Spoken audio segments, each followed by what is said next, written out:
everyone. We are back. Let's continue with Act 4 now.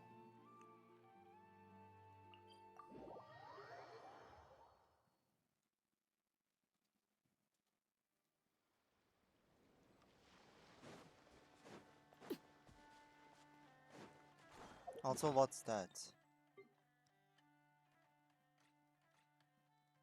Oh, that. Oh, no, that's not the one. Ah, okay. I just do it now. Why shouldn't I?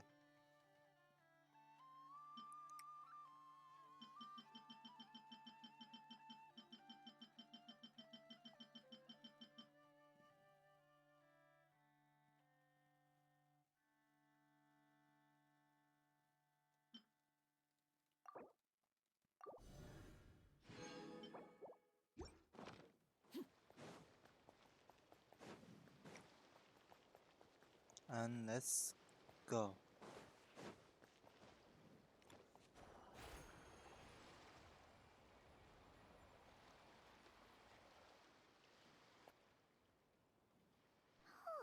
do you think the others are making good progress? Hope it's all going smoothly. Oh, hey look! They made it back as well! Prince! Lama! How did it all go? All is well, thank you. Nefer and Yehoda had to stay at the curatorium to wrap things up. I ran into Miss Anefa and Miss Aino on the way back. Their work... You seem rather cheerful. I certainly am. I achieved what I set out to do and came away with more than I bargained for. Fighting alone can get quite tedious, but I had the good fortune to run into Let's a pair of go! brave young warriors. Durin and We meet Albedo. again. How have you been? Albedo! What are you doing here? That would be a natural assumption to make.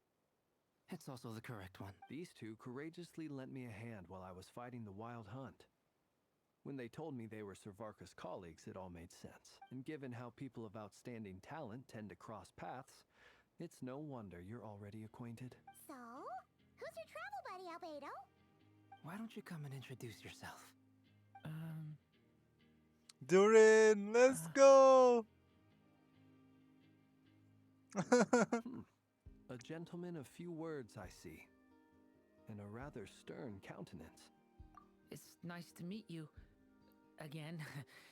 We've technically met before. Wait a sec!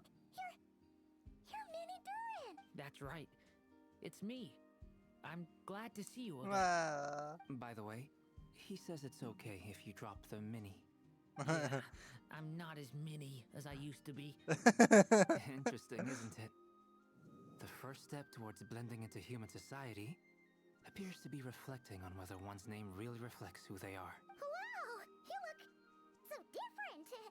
In a good way, of course. It's great to see you looking so healthy. Thank you, Paimon.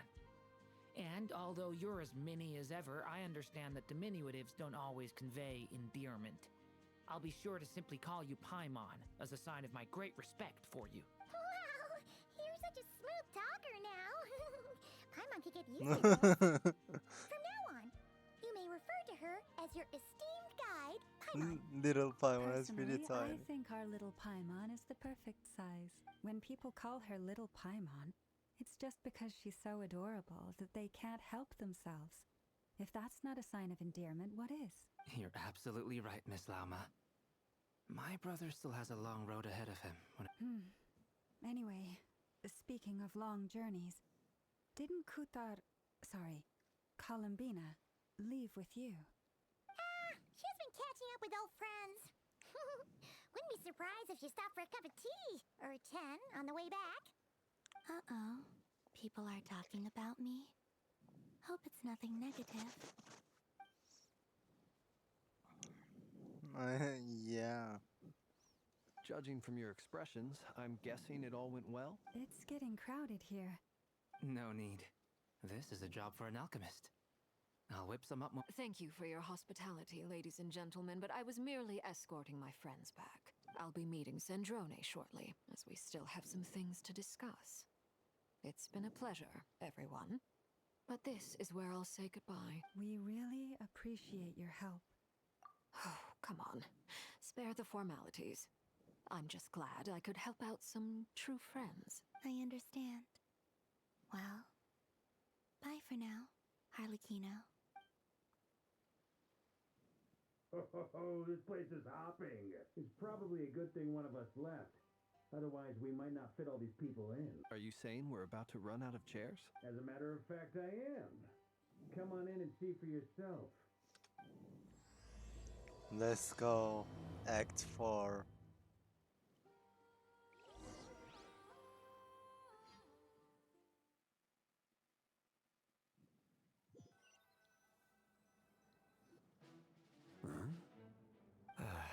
Disney! He's here! I overheard your little chit-chat outside, by the way. With Miss Columbina's colleague gone, we should be back to the original What a crew plus the other cast! colleagues I Holy brought in. shit. Though, it looks like we have another new face. Someone else managed to rope in a colleague too? Frankly, you and Paimon are the only people I know here. This here is Deansliff, colleague of Tibet's greatest guide, Paimon, and greatest adventurer, the Traveler. Well, not exactly colleagues, more sort of friends. When someone else jumps in to do the announcing, you know you're speaking to someone important. Let's hear what he has to say. Note to self. Once Paimon knows your name, the rest of the world will soon follow. When he comes looking for us, it's usually something important. Paimon's guessing you've heard about the Wild Hunt, then. From the looks of it, you're about to hold a meeting. If I were to say that the Wild Hunt is our mutual enemy, would that earn me a seat at the table? As the saying goes, the enemy of my enemy is my friend.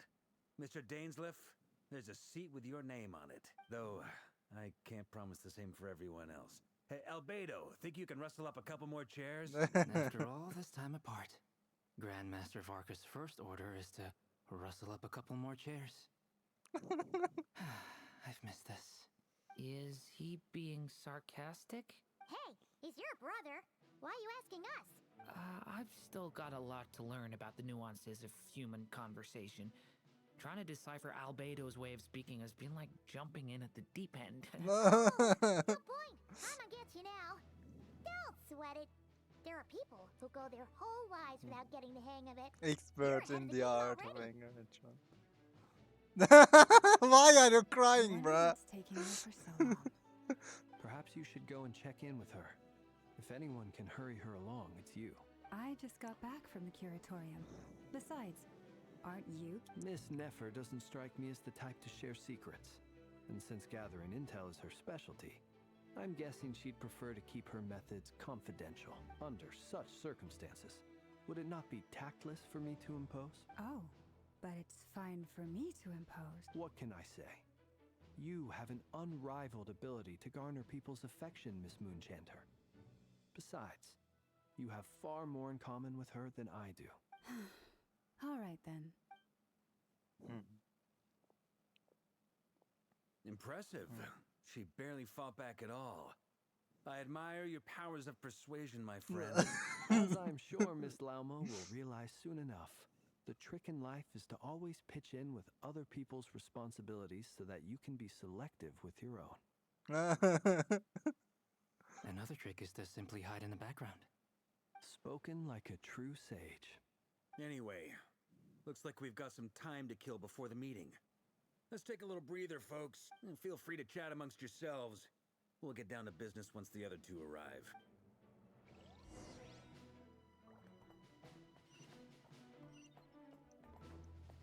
Is there something you'd like to say to me? Yeah. For starters, why'd you just show up here without even giving us a heads up? If you think back to our previous interactions, you may recall that that's hardly out of character for me. He's right. You do have a point there. Oh yeah, you'll need to find somewhere to stay the night too, right? Want to tag along with us? You never know. We might get a group discount. Sure, let's do that. Great! Paimon will handle it. And in return, we can get Dainsliff to be our very own personal bodyguard. If that's what you had in mind, you should have said so sooner. I'd be happy to help. The goat. Oh, okay then. Paimon was only kidding, but good to know. Anyway, since we're all here together, we might as well watch each other's backs. That's just what friends do, right? Indeed. Thank you.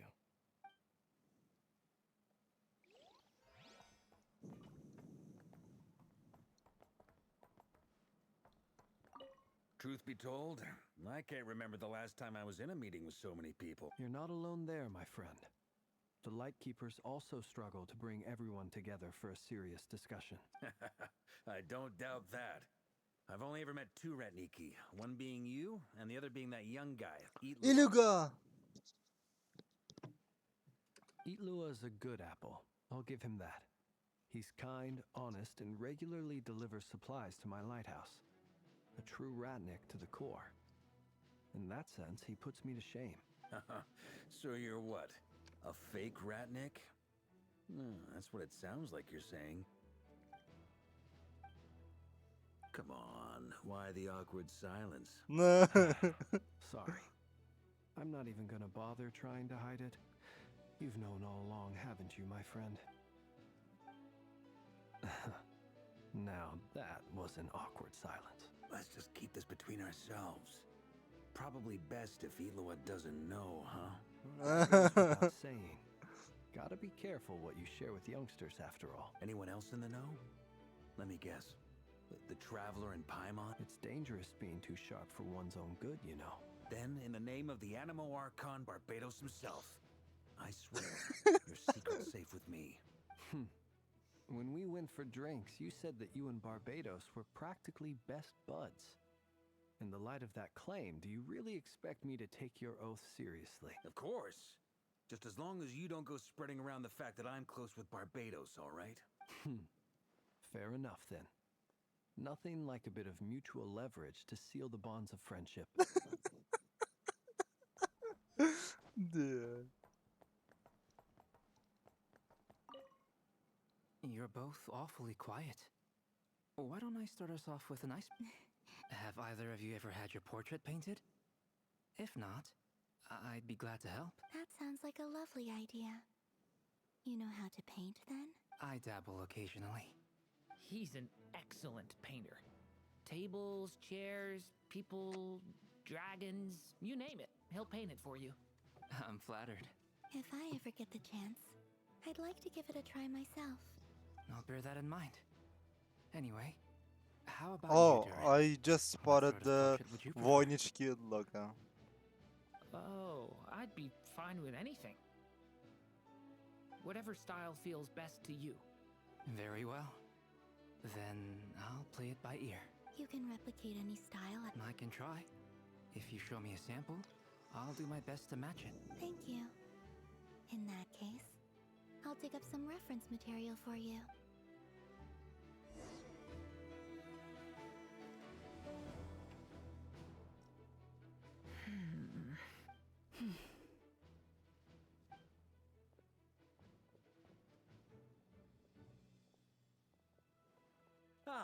Miss Nefer. You made it after all. But what about you? I'm here to give you an update on how things are going on our end. Once this is over, I'll... Oh, much I for accidentally this pressed. Not so loud! We're on a roll here! What if... Did you say something, Mr. Varka? Huh? I didn't say anything. Right, Flints? Must have been a frog. They get so noisy around here at nighttime. It's like they're putting on a concert in the background. Anyway, before we begin, there's a few introductions to make. Let me start by saying that it's an honor to be speaking before so many distinguished colleagues and collaborators. First up, we have Miss Lauma. As Moon Chanter, she's the leader of the Frost Moon Scions, a local religious community in Krai. Then there's Miss Nefer, boss of the Curatorium of Secrets, an intel gatherer extraordinaire. Nefer is leading the investigation into Rerer's background, assisted by Yehoda and Lauma. From the little I've heard, they're making some great progress. Over here, we have Mr. Flintz, a Ratnik and guardian of the abandoned lighthouse. In our last operation, he courageously distracted the Wild Hunt to buy time for the rest of us. For those of you who've never met, this is Mr. Albedo, a renowned alchemist and captain of the Knights of Favonius investigation team. By his side is a new face for us all, myself included. Mr. Durin, who's come to lend his aid. Next up, we have the Moon Maiden and former Fatui Harbinger, Miss Columbina. Then we have the Traveler, who's earned more titles than I could possibly hope to list out, so I'll spare you the rundown. And Paimon, the ultimate travel companion and quite possibly the best guide in all of Tibet. Indeed. That's a lot of people. Great turnout. Miss Nefer, it looks like you might have another job coming your way. So, congratulations on the booming business, I guess. You think I haven't got enough on my hands as it is? Who's looking for me now? That would be me, Miss Nefer. I have a commission for you. And you are? Who I am doesn't matter right now. What does matter is that I'd like you to gather more intelligence about the Recher of Solnari. Well, it's not as if we never take on anonymous commissions. But in your case, I'll have to decline. I'm gonna take a wild guess and say your job's probably more hassle than it's worth. Something about you seems like bad news. It's my eyes, isn't it? Conrian, I assume. And what's with the mask? Are you trying to hide your identity? In any case, the fact that you're even still alive raises an awful lot of questions for me. My name is Dainsleif. And yes, I am from Conria. As I'm sure you're aware, the Recher of Solnari's real name is Rerir. He was once an acquaintance of mine. Really? Then you must have been quite an influential figure yourself. You flatter me, but none of that matters anymore. My point was simply to clarify why I have asked Miss Nefer to investigate Rerir's background. So you're both from Conria, and it sounds like you used to be friends? What am I missing here? Surely you already know how he became one of the five sinners. I'll tell you everything I know. The history of Conria, the names and identities of the five sinners. I remember it all like it was yesterday. I have never spoken openly of this before. But the truth was exactly as people say. The five sinners were each driven by their own desires, and it was by playing upon these that the Abyss tempted them to their fall, tearing Conria apart in the process. The visionary, Vedifenir, who wished to foretell the future. The wise, Haroptatir, who sought limitless knowledge. Gold, Rhindaughter, who desired to create life. The foul, Surtologi, who pursued supreme strength. And last, but not least, Recher of Solnari, Rerir, Ravager of the Moon. Of the five, Rerir is the only one who remains a mystery to me. He never harbored grand ambitions. So what changed in the space of a single night?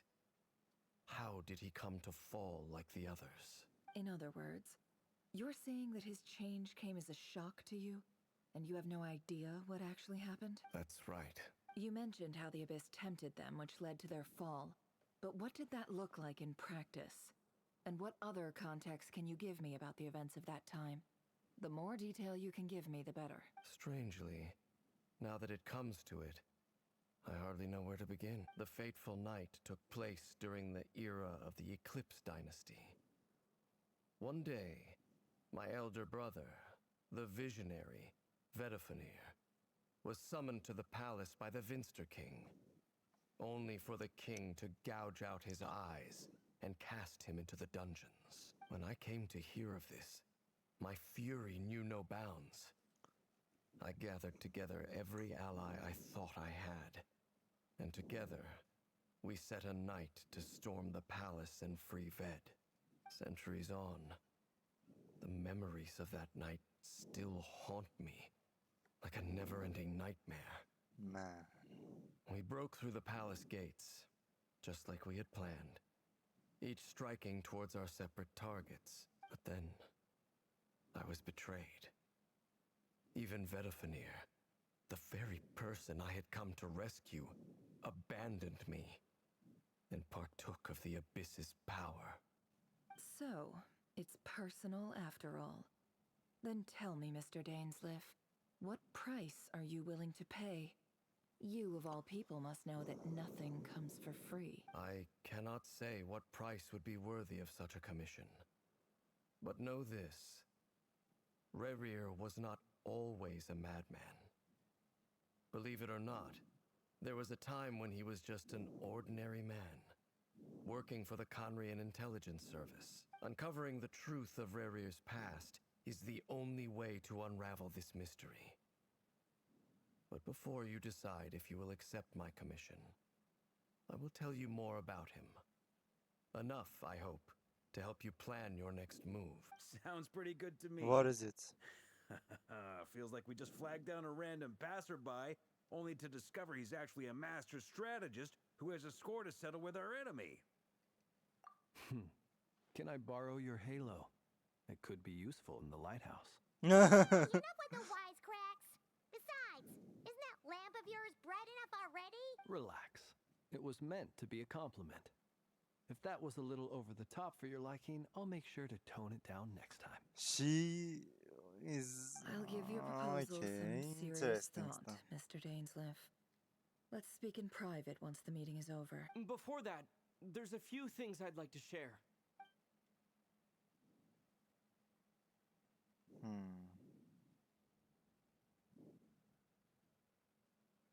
Now that we've united the hearts of the three moons, your power should be greatly enhanced. But it seems... I believe it will take a little longer. You've done so much for me, so I want to be completely honest with you all. Even though I'm doing a lot better now, the truth is, my recovery will likely be an ongoing process. From the moment I was born, my power has been slowly ebbing away. And that is because Tevat has never accepted me. Even with the moons united as one, it seems my rejection cannot be undone. So far, I have yet to find a solution. It may turn out to be a problem that will plague me until the day I finally leave this place behind. Even so, I will do everything in my power to help you drive out the Ray here of Solnari. As Arlecchino put it, this is not about chasing the spoils of victory. It's just a gesture of heartfelt gratitude. Kutar. Defeating the Ray here of Solnari will be no easy task. While my strength slowly recovers, we'll also need to gather more intel. Naturally.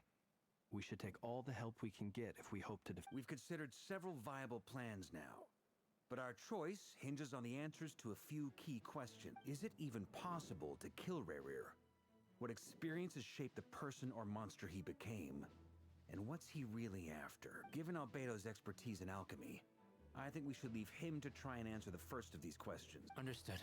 As for the other two, I'm afraid we'll have to count on you again, Miss Nefer. Believe me when I say it's not my wish to burden you. So you're placing all your hopes on me, huh? We can't thank you enough for agreeing to help us. Honestly, I can hardly believe how lucky we are. You sure have a talent for changing your tune, Miss Moonchanter. Timid like Yehoda one moment, then flinches insincere flattery the next. Ladies, please. I must object to your betrayal of me. That's all. Feel free to keep bickering. Just pretend I'm not here. I almost don't want to leave this room. I'm curious to see how this plays out. I have faith in you, Miss Nefer. Something tells me you'll stand by us until the very end. Oh? And what makes you so sure of that? What if I suddenly decide that my compensation is insufficient? This isn't about the money. I can sense that you've got a deep-seated distaste for Rerir. And knowing you, that alone is motive enough. Look at them getting along so well. Like two peas in a pod. And I'm the one they accuse of insincere flattery. There is no justice. Miss Lauma, you have to understand something. Unlike you, I don't actually enjoy having everyone's hopes on my shoulders. Is that right? Well, maybe the fact that I'm willing to put my hopes in other people says more about me than you. But the fact is, I also trust you. And that's because I know that you're someone we can count on. Anyway, we've got our plan, so let's get moving. Mr. Dainsliff, let's talk. And Traveler, once we're finished, if you've nothing else planned, I'd like you to come with me. This whole experience is teaching me a lot. For instance, I now know that when other issues come up in the future, I'll have far more luck getting Lauma to convince Miss Nessie than trying to do it myself. Hate to say it, friend, but that's one of the funniest things I've heard in a while. Why? You think I've got it wrong? Quite the opposite. But what makes it so hilarious is how long it's taken you to realize.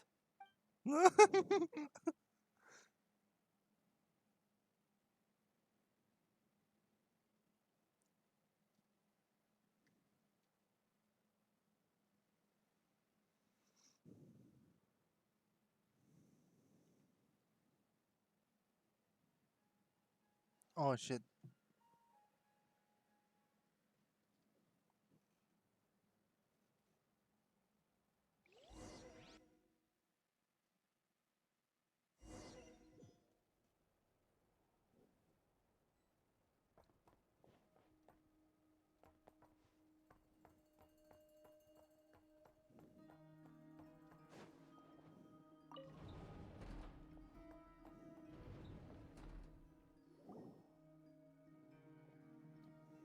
Thank you for waiting. It's okay. We actually used the time to help Dainsliff get a room at the hotel. That's very considerate of you. Now, I trust you share my curiosity about Rarier's past, and you seem fairly familiar with Mr. Dainsliff already. We spoke at some length after the meeting. He was the one who suggested I should invite you to join. Dane has a lot of faith in us, that's for sure. Likewise. I appreciate that you got right on board without interrogating me about why I invited you. It shows that you trust me to explain everything in due course. That's because we know what you're capable of. We appreciate you too, Nefer. You might have been forced to help in the beginning, but this time, it was your choice. That's one way to put it. Another is this, that once a decision's been made, it's set in stone. After that, my only goal is to see it through. Alright, so here's how it is. I'm going to access Rarier's thoughts again using my confidential method. Now, the reason I've gathered you all here is to ensure my safety during the proceedings. I plan for us to enter the fragment of his consciousness together, and once inside, I will focus on searching for information. Think of this as a diving expedition into someone's brain.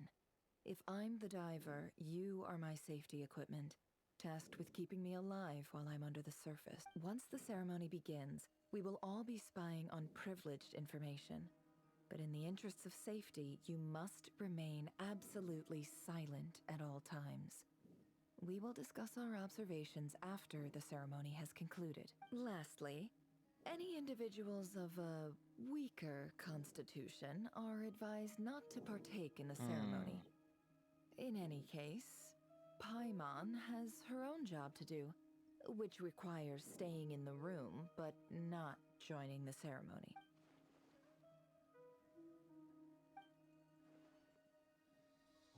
Well, good luck, everyone. Sounds like all Paimon can do is cross her fingers and root for you guys. There's a little more to it than that. I was being serious when I said you have a job to do. While the rest, in the event that something goes wrong, you will be our first responder. I don't anticipate any issues, but the extra level of safety will be greatly. I second that. This is a dangerous operation here, and you're our... So, Paimon's like the lifeguard? Yeah, that makes sense. All right, got it. Good. Please, take a seat. We'll get started momentarily. Here we go. So, did Mr. Dainsliff tell you anything else? He told me that he believes Rarier kept some big secrets in his life. He's not sure that they were the cause of his eventual downfall, but he's asked me to uncover what those secrets were all the same. But surely you're not planning to go through with this. If you think that, you'd be overestimating me. I'm a businesswoman, not a mercenary. But I do have my own professional reasons for taking this job. You think I'd turn down the opportunity to get a first-hand glimpse into Conrian history? No chance. Well, as long as you don't let morbid curiosity get in the way of safety concerns, we're good. We'll do whatever we can to help you. You're such a killjoy.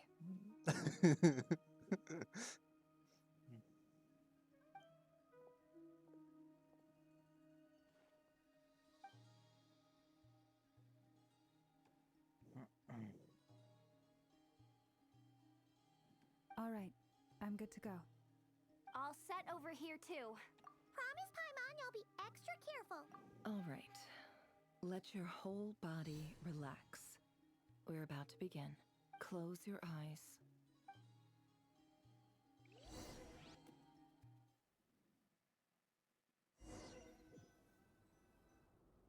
Let's go. Phew. Could this be his office? Pretty standard setup. Bookshelves, paperwork, file. According to Dainsliff, Rarier used to be an intelligence operative. Chances are there's plenty of top-secret intel stashed away in this room. Is this where you keep your secrets, Rarier? Can't say I'm not looking forward to this.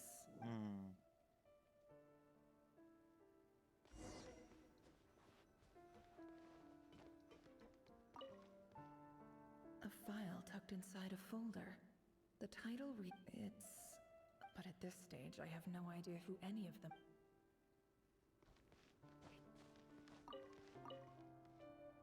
Wonder what kind of encryption technique this is. Aha. It's an audio... Please, hear me out.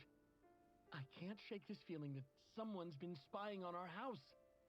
No, I saw someone dressed in all black. It was a couple of days back, but that was on another street, not near my... There's a note in the margin. Surveillance of the Runfarther residence has concluded. We apprehended the... Could the voice in the recording belong to one of Rarier's targets?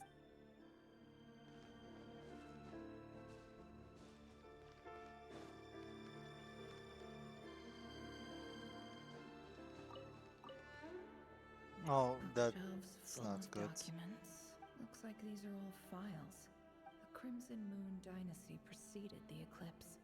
Since Rarier worked as a secret agent during the latter... Yep. Line... It all adds up.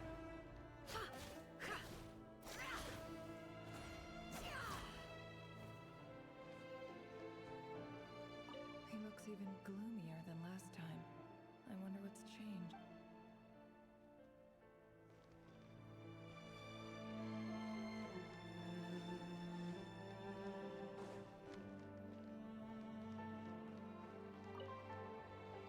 A box containing a ring, and must be for his girlfriend. Oh.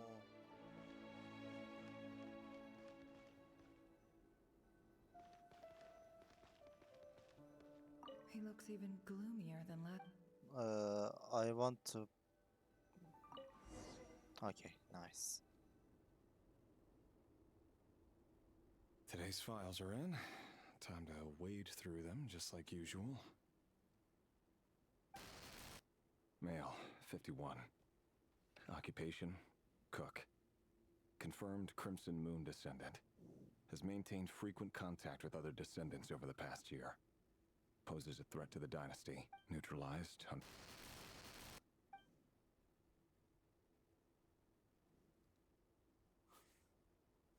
This one should be archived under purged targets.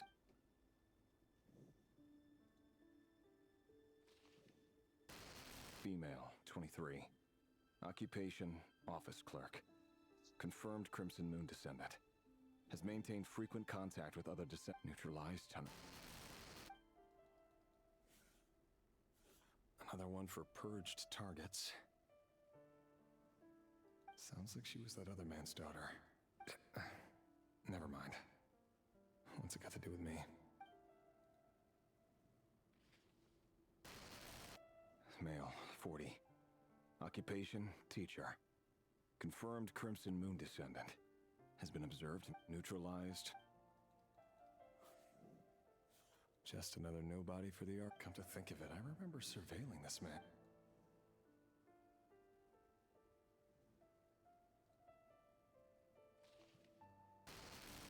Female, 16. Occupation, none. Orphan and confirmed Crimson Moon descendant. Has been observed making contact with other descendants during the past year. Poses a threat to the dynasty. Neutralized on... Filed. I have no recollection of this girl. None whatsoever.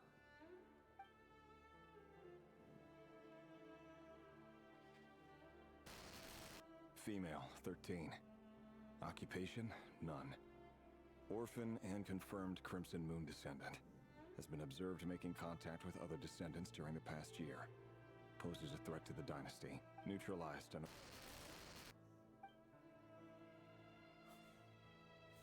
Filed.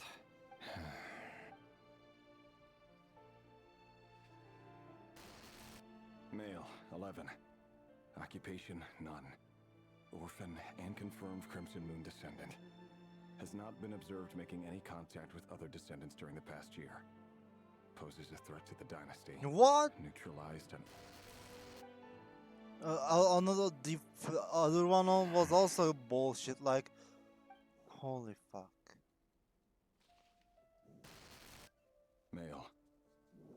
6. Occupation, none.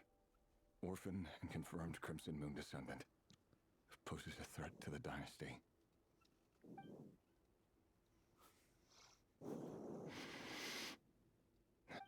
It's funny, isn't it? Your job is becoming both harder and easier at the same time, depending on how you look at it. Sooner or later, the Crimson Moon descendants will be completely wiped out. But as their numbers dwindle, they become harder and harder to track down. That's not how it is. Fortunately, however, most of the able-bodied adults have already been taken care of. The remaining weaklings will be increasingly easy to deal with. No! No. My job is to ensure the survival of the Eclipse Dynasty.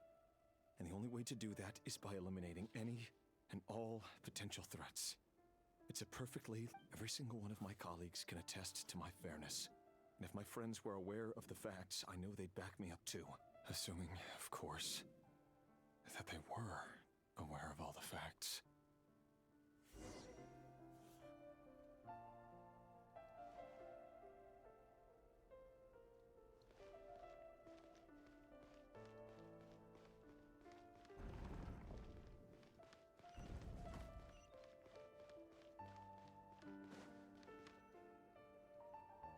Mr. Vedifalnir? It's been quite some time since we last met. Rerir, I trust you're here because you have something important to discuss. Forgive me. I wasn't tuning out, it's just, I noticed you didn't even phrase that as a question. As if you knew I was coming.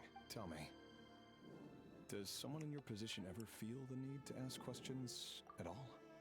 It is indeed within my power to foresee certain things.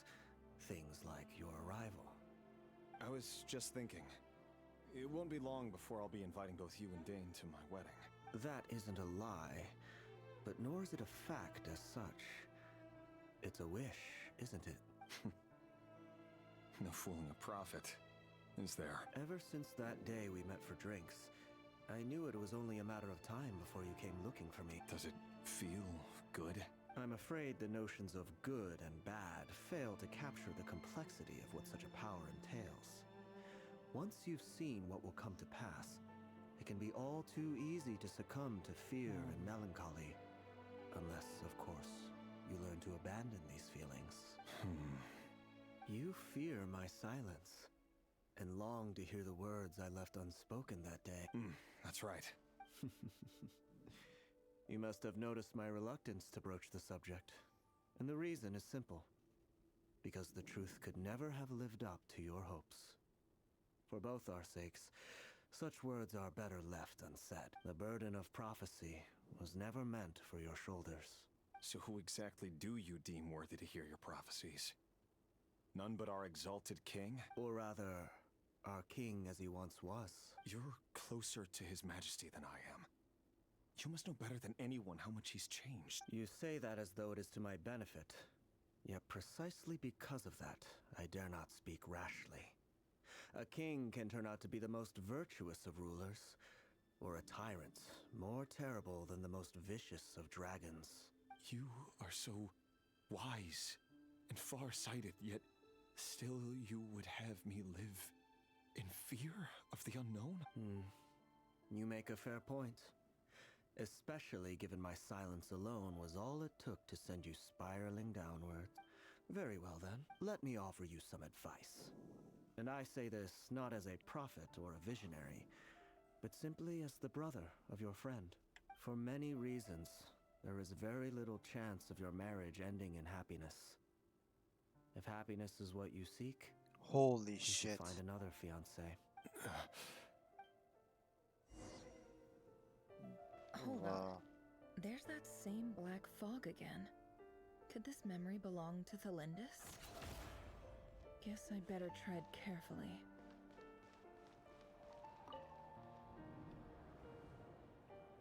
Wait. Hear me out. This time we finally got a clear look at his fate. His name is Rayrir, and he claims to be one of the king's guards. What did you say? A cruel irony, isn't it? The man you're set to marry leads a double life as a brutal executioner. Why are you telling me all of this now? Simple. It's because I want you to kill him. You are the only person he would never suspect. No, absolutely not. I would never dream of doing such a despicable thing. So you'll just stand by and watch him slaughter us to the last? Do not forget that the blood of the Crimson Moon flows in your veins too. The blood of the Crimson Moon? What does that matter now? The dynasty has long been dead and gone. You think that alone is reason enough for me to throw away everything I have? Why wouldn't it be? You two were once a child of the Crimson Moon, just like me.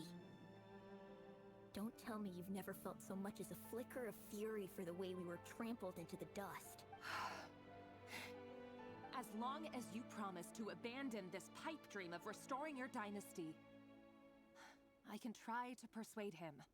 Or have him persuade the Vinster King. Persuade the Vinster King?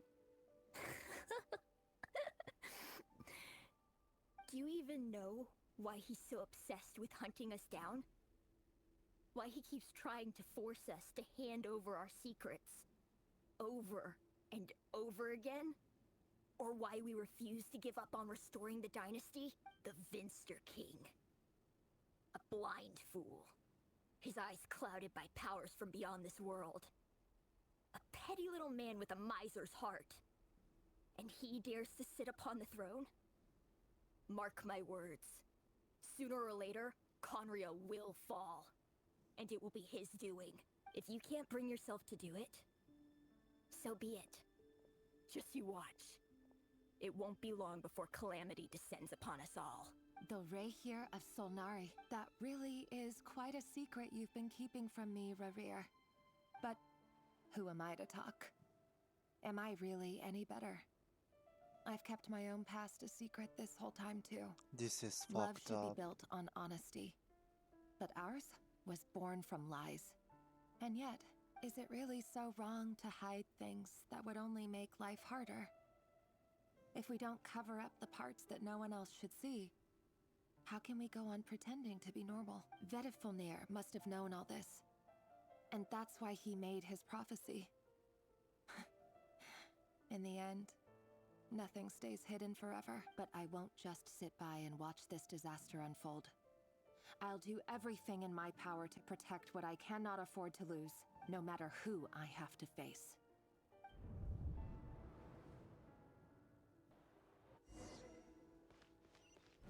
Huh? Was that Rayrir who just walked past the window?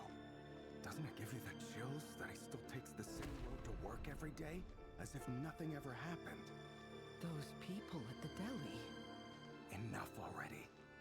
They're clearly pretty taken by their own disguises, so just smile and play along. Pull the rug from under beasts like that, and you'll risk having your throat torn out. Delhi? Oh. They're talking about those people from the opposition. Right. I'd almost forgotten they used to run a deli. People of no consequence always vanish so easily. And no one even remembers them.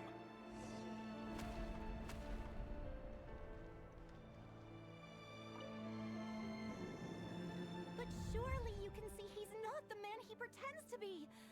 So many have died already, and they say that the king's madness grows with each passing day. We're not going to survive this, are we? But why does it have to be this way? Do we really deserve to die just because of the blood that runs through Felindis? Are you even listening? Sorry, Freether. My mind was off wandering. I heard you, though. You're talking about what Rerir said. He's just following the king's orders. He's a secret agent, and it's his job to hunt down rebels and dissidents. By the time you first met him, he'd already taken lives. Maybe he was using you from the very beginning. No. Rerir has no idea I have anything to do with the Crimson Moon.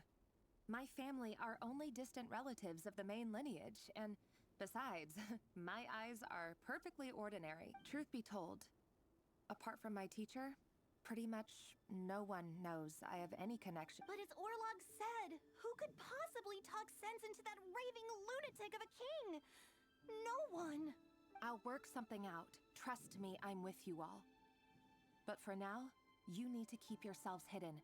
Don't let anyone find you, anyone at all. Don't forget that Rerir is an Eclipse operative. You need to be extra careful when he's around. For now, don't come looking for me. And if anything— If even you can't escape this, what hope do the rest of us have? But after all this time together, surely he wouldn't lay a hand on you. I won't speak in his defense, nor can I give you a clear answer to that question. But I'll do everything I can to put an end to this. Here, hold on to this. If an opportunity to escape presents itself— You call that change? But what about you? I've got a job, and there's still money coming in. But you can't go anywhere right now. Please think about yourself for once.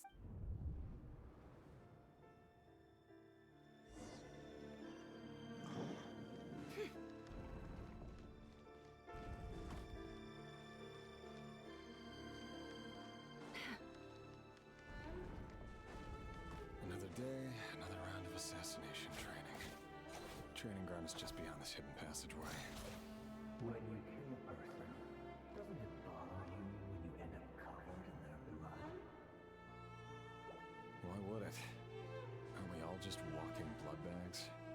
But not everyone is accustomed to hunting down others like prey. You've been a hunter for so long now, you seem to have forgotten that most people don't just go around killing one another. Leave me alone. No more lies. Yeah.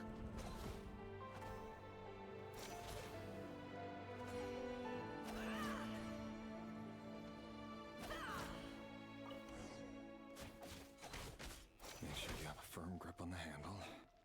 Then choose your angle well. Keep your movements light and brisk. And the prey won't sense a thing. I doubt that. I'll bet no one ever tried to climb death at your hands. I work clean. No traces.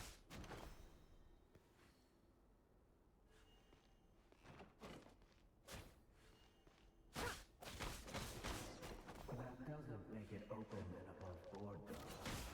The king just happens to need you right now. What if someday he doesn't? Won't happen. He's changed. Ever since we fell under the spell of that. He has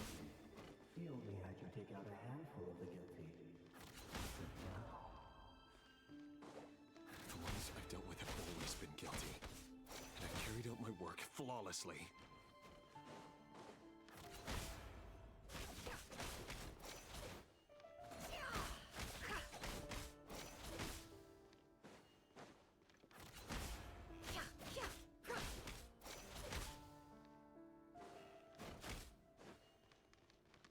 It all adds up.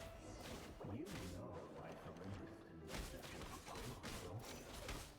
Was it because she didn't trust you? Or something else? Oh shit.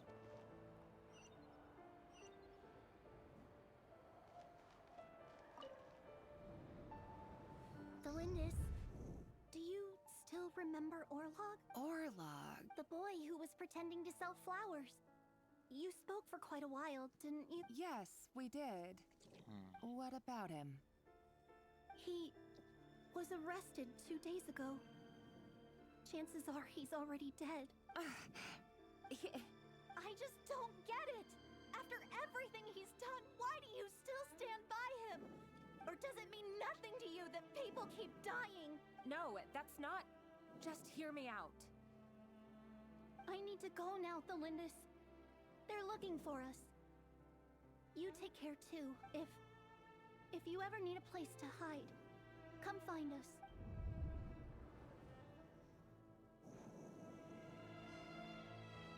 Holy fuck.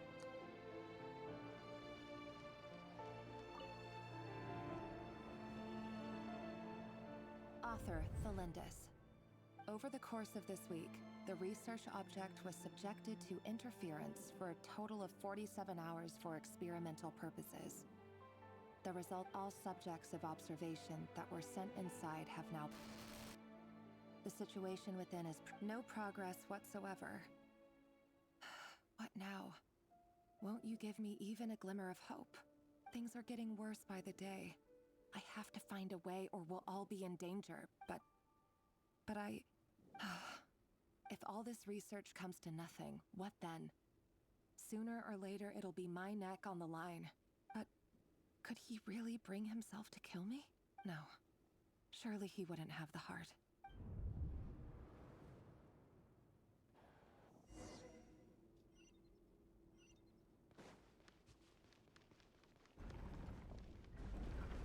What the fuck? Why won't you just let us go? We don't even know each other. All we want is to live ordinary, peaceful lives. You want to live?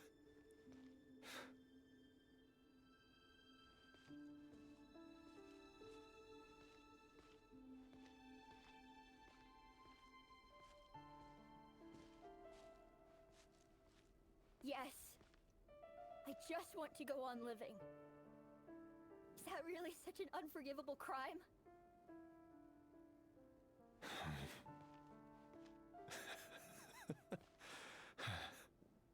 You want to go on living.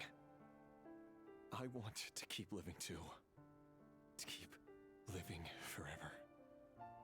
That's why I have no choice but to continue on the path I'm on. If only some savior would suddenly swoop down and change the way the world is. Too bad that's not going to happen.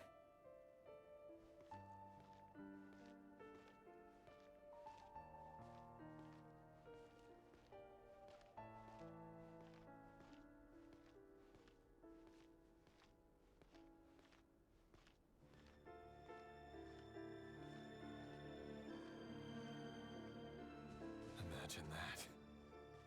If there really were such a person, you and I wouldn't be standing here like this, would we? Can't hide the truth.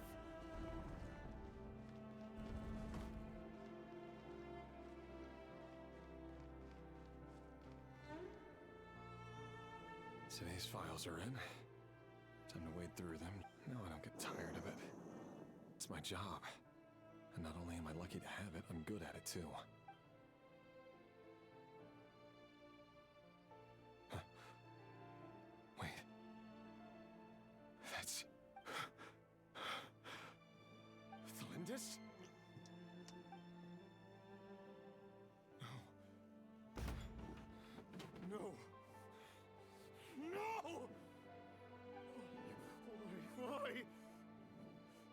bear no mark of the Crimson Moon. How could you possibly have anything to do with them? It cannot be! A diluted bloodline. Carefully concealed. I see it now. You've been living in the shadows just like me. What a fool I've been. Numbing myself with talk of justice. Even imagining my friends would back me up. But in the end, Irminsul. Finster King! How far are you going to take this? From the direct bloodline to secondary offshoots? And then what? Today it's the descendants of the Crimson Moon. Who will it be tomorrow? Will you not rest until everyone down here is dead? No. This cannot go on. This is where it ends. Holy shit.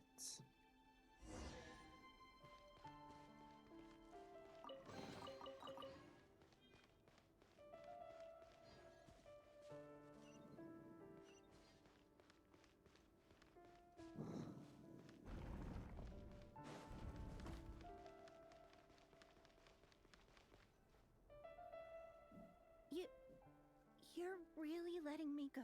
I am. As long as you can guarantee that no one will find you. Don't worry, I'll be extra careful. No one will know I was here, but... If you let me go, you won't be able to... Good point. In that case, maybe you should stay. No, please! I just want to see the outside world again. Go on living? Yes. I know you're a man of your word. If I let you leave, what will become of me? Just kidding. Go. But remember, don't let anyone know you were caught. We'll be seeing each other again very soon if you... Even shadows in the dark must live by a code. But you can't save everyone. You've been whispering in my ear for days now, Vedifilnir. What are you trying to do? Break me down? I only say this because you long for an answer to your problems. Let her go, Rerir, or you risk losing everything. I will not abandon Thalindis. Then you'll need a little more vigilance and a lot more power. The world is changing, Rerir. Keep your eyes peeled for your moment of opportunity. That voice used to be so unclear. But now I know exactly whose it is. He won't tell me how to actually resolve any of this, but he keeps trying to manipulate me like a puppet. What's his game here? Tell me then. What will this moment of opportunity look like? And no answer. He's like a ghost. Always disturbing me when I'm on edge, but never answering when I need him most. So, the Eclipse Dynasty was purging, well, massacring the descendants of the Crimson Moon. And it seems like it was all connected to the Vinster King's research. The King's obsession with abyssal power left the future of Conria hanging in the balance. No wonder every aspect of Rerir's life was so unstable. And it looks like this Thalindis, Rerir's would-be fiancée, herself belonged to a sub-branch of the Crimson Moon Dynasty's descendants. It almost defies belief that a couple like them could hide the truth from each other for so long. If the Vinster King hadn't intervened in such a drastic way, they might have gone on deceiving each other for the rest of their lives. And why does Vedifilnir, Dainslif's older brother, keep talking in Rerir's head?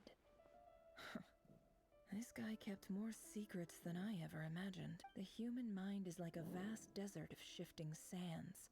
When you follow the flow of someone's memories, you only ever see the parts they're willing to let surface. Time for something a bit more creative. We've been inside Rerir's mind this whole time. There's already enough clues on the board to start reading between the lines and mapping out the rest. Now, we can finally begin to put the pieces together. Sure, it'll only be a reconstruction, part simulation, part reasoning, but it's usually pretty accurate. Once we've built up a cognitive profile, We just need to cross-check the logic behind his actions. And then we'll be able to take a sneak peek at whatever it is that Rerir has really been hiding.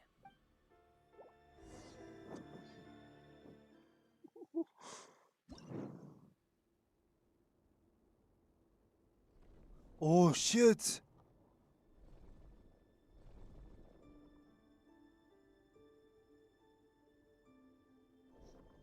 Rerir, are you there? Moving pieces consumes action points.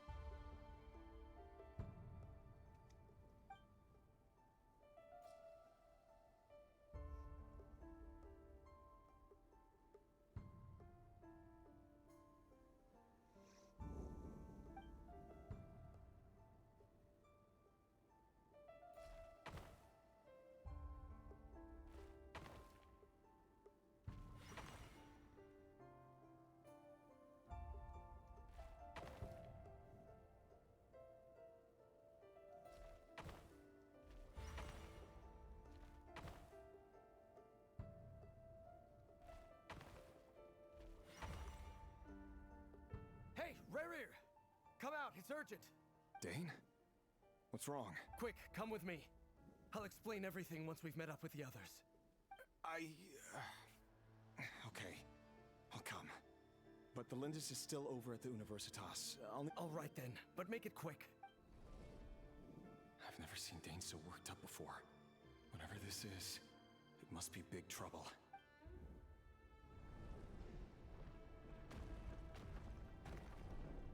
Holy shit.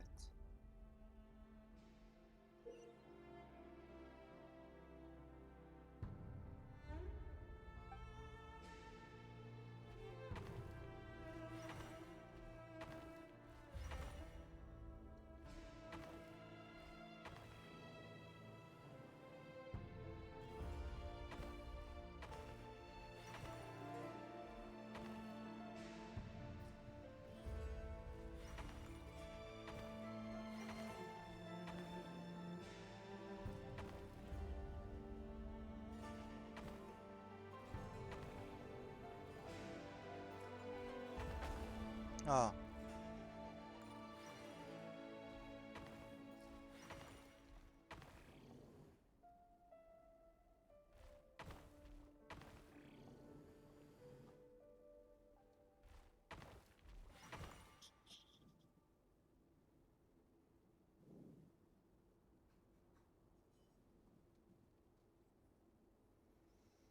That's Well, Surtology. this is Oh rather shit, that's strange, Rhindoter. meeting you all at this hour. When men and women of ambition can speak face to face in broad daylight, I say that's a big step forward for our dear Conria. Don't be ridiculous. We do not fear the day. Why would we seek refuge in the night? You might ask your blade that same question. I'm told it prefers the cover of darkness. The word on the street is that Surtologian Holy shit, sinner has an unfair interactions, advantage. man. This is But just. that is patently false. I see you're missing an arm and a leg. Surely only a fair fight could explain that. If this is your way of offering me replacement limbs, believe me, I'll take them. Oh, we can certainly discuss that. With bioalchemy, anything is possible. Assuming I have your full support in my research. Lunatic. Being called a lunatic by Surtology is crazy. Rhapsody! What brings you here? Wait. Why, Dainsliff, of course. He invited me. It's a comedy mask. Pierrot's symbol is literally tragedy mask. These two's beef is gonna be Cast crazy. aside your apprehensions, Miss Rhindaughter. Whatever the rumors may say, I am but a humble servant of the king, and I can assure you he affords me no greater convenience than he does you. Well, the Universitas Magistrorum won't stop fawning over you. So at least some of the rumors must be true. You're clearly doing well for yourself. So drop the humble servant act. It endears you to no one. You're president of the Universitas Magistrorum. The chief royal mage known as the Wise by royal appointment. 4 And by pillars? far the most favored among the 4 pillars of Conria. Like the 4 pillars of strength, you'll defend the glory of Kanria. Vice President Veet doesn't even try to hide his envy when he sees you. My success is the product of hard work and good luck. It's as simple as that. Were the king not such an extremist, I hardly think I would have received a senior post at my age. Of course, no job is without its gripes. Serving a king like ours can be a challenging task, as I'm sure you can imagine. And as for Eftervit, in missing out on the presidency, he's dodged a mountain of stress. Like everything else in life, it comes with pros and cons. You're all here. I apologize for the short notice, but it was an emergency.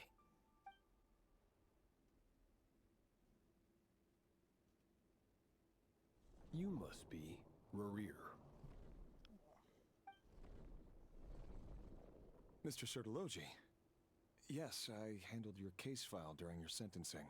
Nothing personal, of course. I'm pleasantly surprised that you remember me. You're clearly a person of substance if you've been invited here. But Dainsleif, you'd better have a very good reason for convening this little gathering. It's my brother, Vedafenir.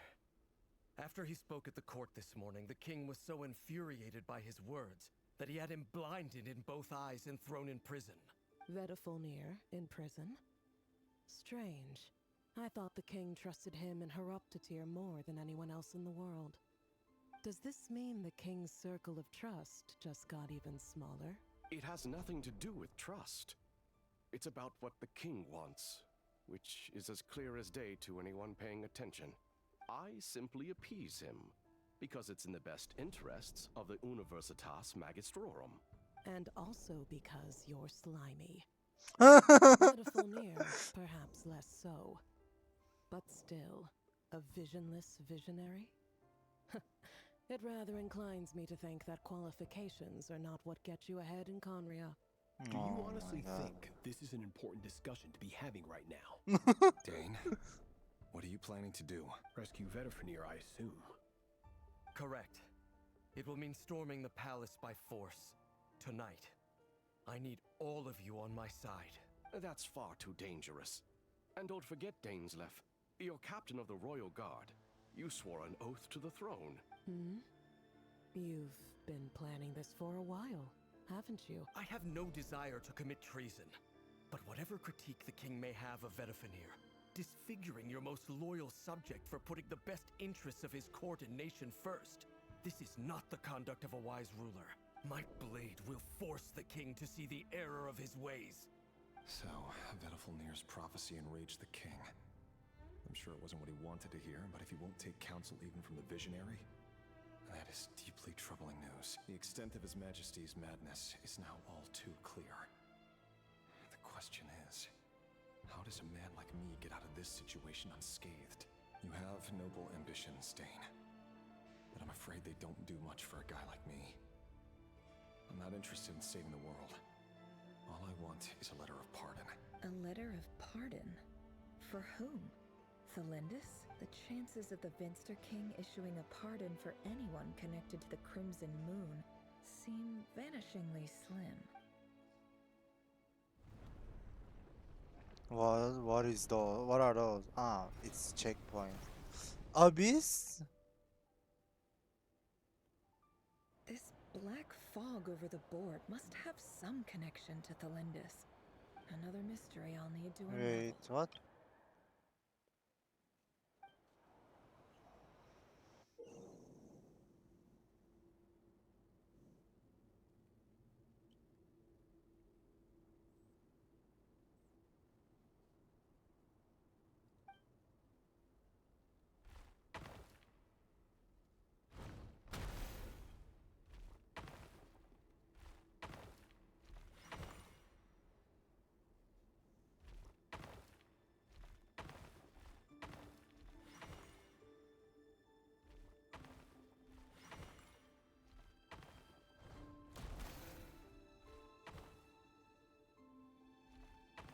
Ah, shit.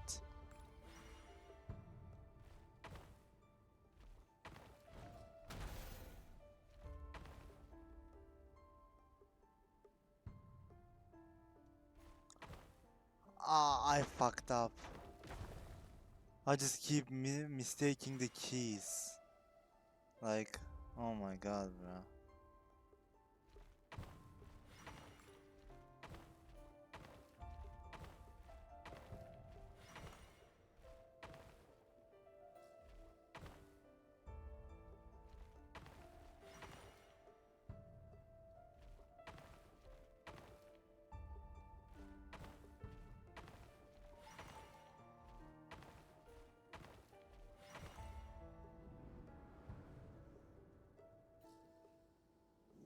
Author Thelindis. Over the course of this week, the research object was subjected to interference for a total of 60 hours for experimental purposes. The results are as follows. Research dating back to the Crimson Moon Dynasty has established 2 points regarding Moon Marrow. Firstly, its origins have something to do with a god's power. Secondly, it serves as a portal to an as-yet indeterminate location. Moon Marrow can thus be defined as a spatial gateway. However, there are a number of hurdles to overcome before we can answer the question of where it leads to. To start with, opening the gateway requires a specific power source, which the relevant literature indicates. An enormous amount of power is then required to keep the gate open. Currently, the total power output of our instruments remains in the single digits. To make matters worse, I am now the only staff member remaining in the Moon Marrow lab. The Universitas Magistrorum recently decided to move most of its personnel into abyssal energy research, which has stymied all Crimson Moon-related projects. This is not a wise move. I have always maintained that placing all our hopes in a single source of power is risky, especially one as poorly understood as this, as well as making ourselves overly reliant on a single resource. We are neglecting other promising technologies. I apologize if this comes across as disrespectful. But as a Moon Marrow researcher, I desperately want to see the world beyond the gateway. If we really made it there one day, what would we find? And how would we go about taming the unknown? My imagination is endlessly fueled by questions such as these.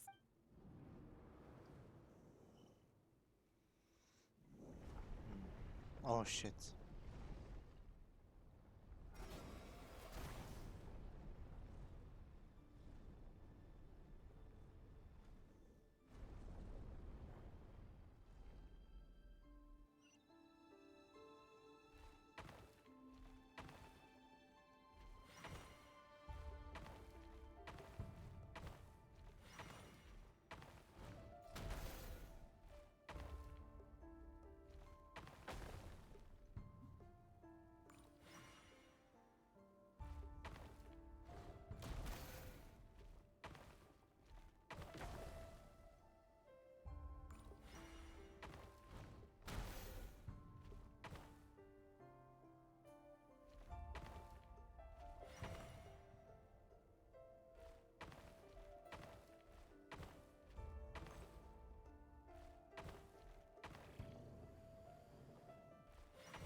This is for you.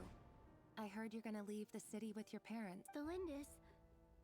I've heard nothing. Rerir got back very late last Friday, and he was acting a little unusual, but he slept pretty well, so I'm guessing whatever he did was a good deed. You never saw him, and I don't know what he did.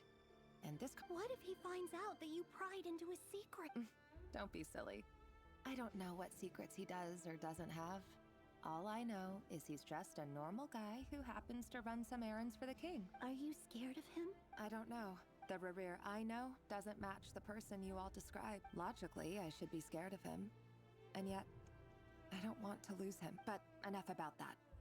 You should get going, and be careful with the package I gave you. Keep it secret. Keep it safe. What's in it? A piece of the moon. All What? you need to know is that as long as you keep it safe, then in the future, everyone will be able to see a red moon. A red moon? You mean our moon? That's right. our moon. I promise. The Crimson Moon bloodline will never die out. Its light, the color of blood, will become like a fire that flows in our veins, no matter how long it takes.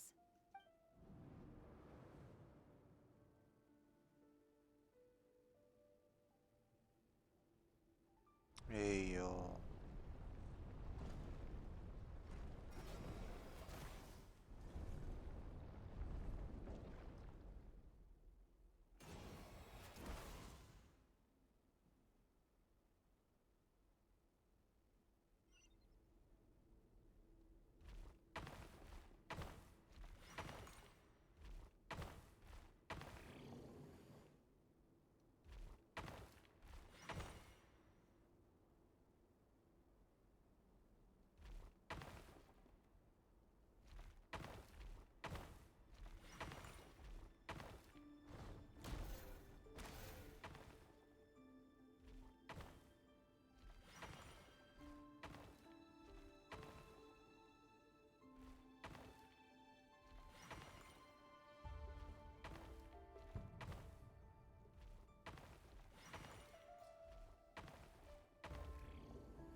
Yeah, I don't know what I'm doing wrong right now.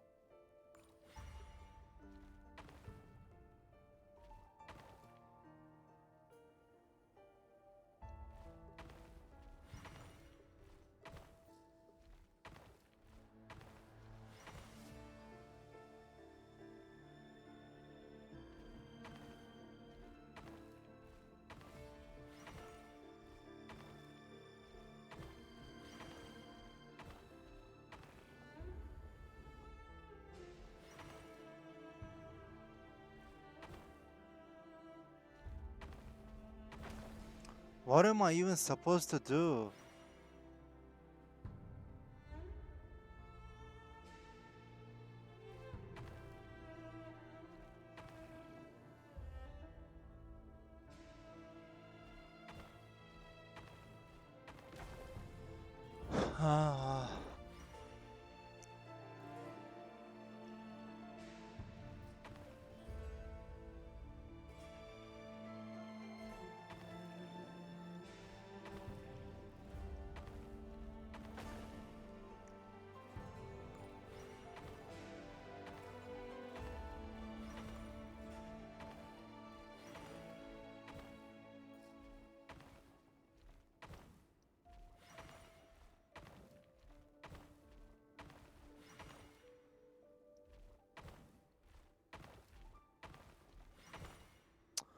What am I supposed to do right now? I really don't get it.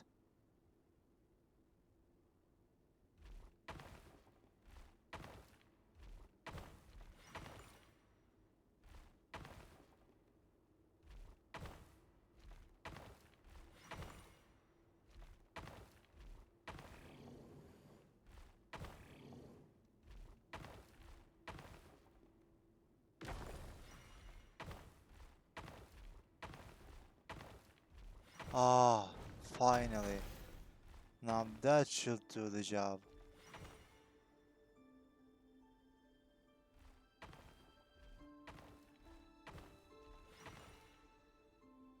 Hurry, everyone, and stick to the plan. Sir Dainsleif, what are you? Is this treason? You know what happens to those who betray the throne. Please, don't do this!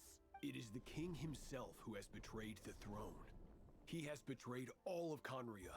If you have any love left for justice in your heart, you should join me. It's showtime. Dane and his group will handle the troops in the palace.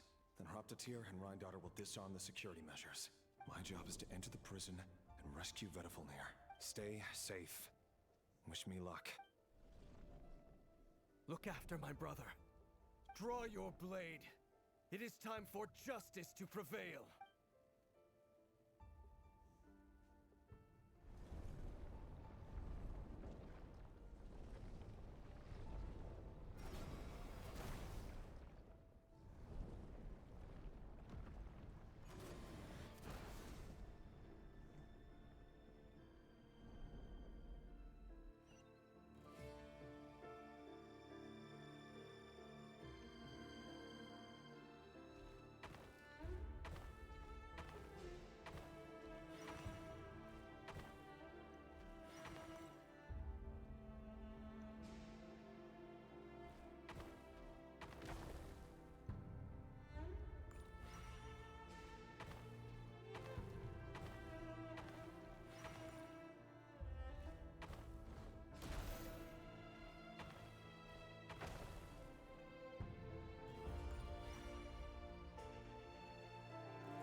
smell is abominable.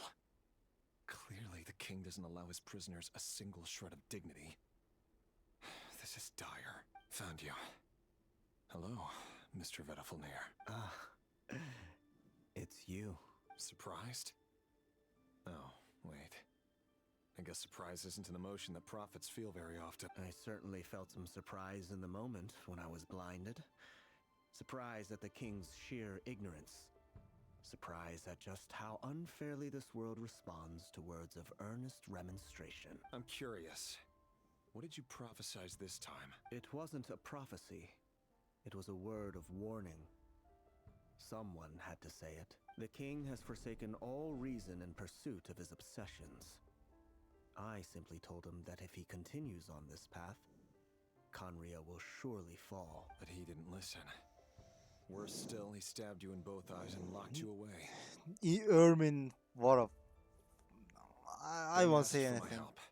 The court is in complete chaos now, but I'm sure you predicted that. Everything is transpiring as I foresaw. Yet I am powerless to change it. Fate is an immutable force. I can but lament as the inevitable unfold. I do wonder whether giving a man the power to see the future does nothing more for him than slowly crush his spirit. Forgive my curtness, Vedafilnir, but the king did not suddenly turn on you today. His suspicions have been brewing for a long time. You can't have wisdom beyond the reach of your fellow man without attracting his fear and suspicion. There are things the king does not want to see. So, he doesn't want you having visions of them either. He blinded you because he thought this would make the visions stop. He wasn't entirely wrong. I did indeed lose my power to see the future. Right up until... Until what? Just now. I believe I saw something new. Well, tonight could go a lot of different ways. 5 of us banded together to storm the palace, also we could rescue you. This will go down as the most tumultuous day in Khaenri'ah history. I sense hatred in you. But also hope. A desperate hope that with the tyrant deposed, that will be the end of the story. But this is not the end. It is the beginning of a new chapter, in a whole new story. There are many men of honor and courage in this world, Rerir. But you are not one of them. You're not here for justice, are you? You're here for yourself. Is that a dagger? Interesting. Why not the polearm? It was always your weapon of choice. With your abilities, I don't doubt that you were able to recover some of your sight. But I also doubt that you want to make an enemy of me right now. Of course not. We're on the same side, aren't we? We could be. But I need you to be honest with me, Vedafilnir. At this point, you're my only hope for the future. You mean your future? With your beloved, Felindis? Yes. And I know there are bigger things at stake here. A dynasty, a nation, maybe the entire world. But forgive me, I care first and foremost about myself. I can't abandon the one I love to save myself. I just can't do it. But you see a broader picture of the future than I. You see the solutions to the biggest problems of our age. So tell me, what is my solution? What's the answer? In matters of fate, answers are either right or wrong. What will be and what will not. Maybe you are willing to pay a certain price in the pursuit of happiness, but unfortunately, fate does not negotiate. That is the cruelest thing about fate. It is unmoved by your sacrifices. That can't be true. I know it's your voice that I keep hearing in my head, urging me to see how the world is changing, to seek more power, so I can protect the things I love. You show me disaster, but you won't show me how to avoid it? Why? Why are you doing all this? My voice. In your head.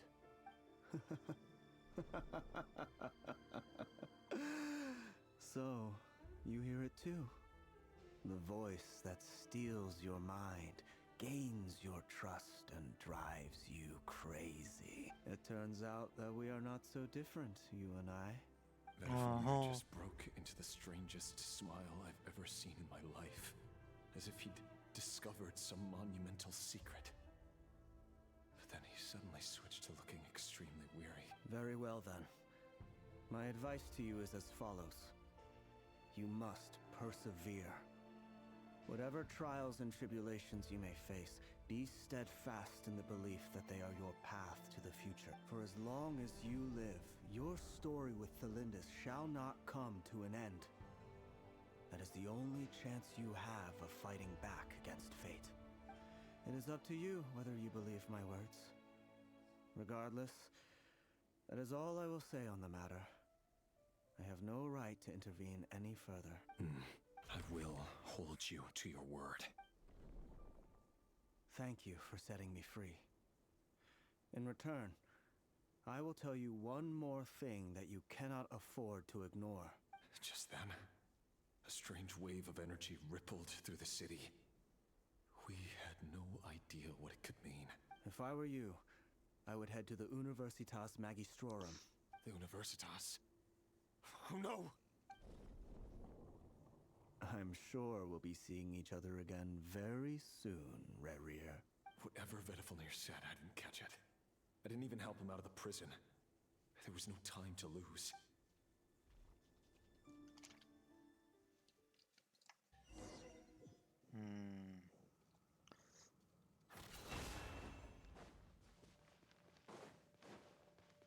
Oh shit, I almost forgot that.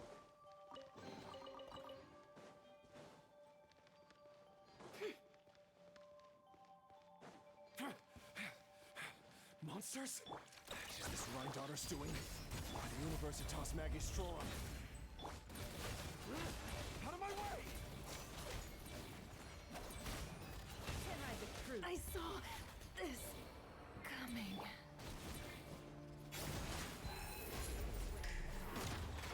Laid bare.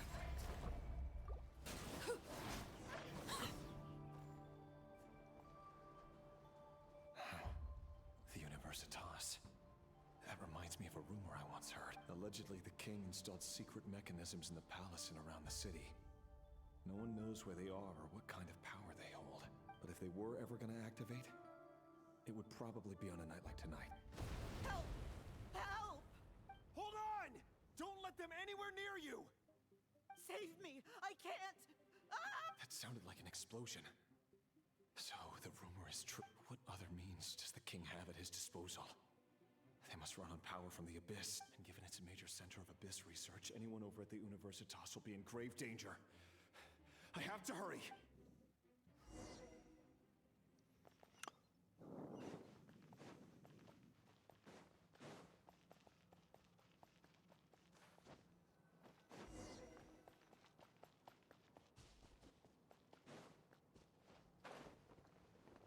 I hear children singing.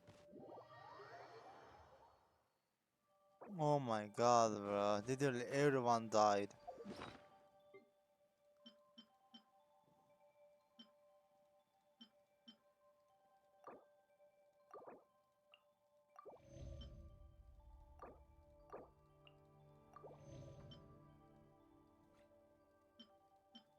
Damn, I don't got any food left.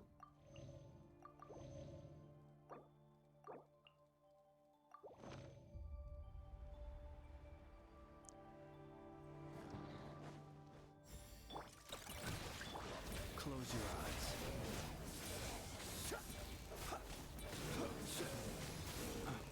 Be silent.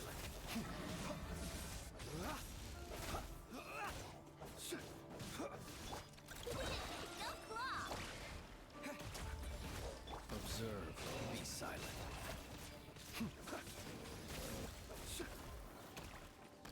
Observe.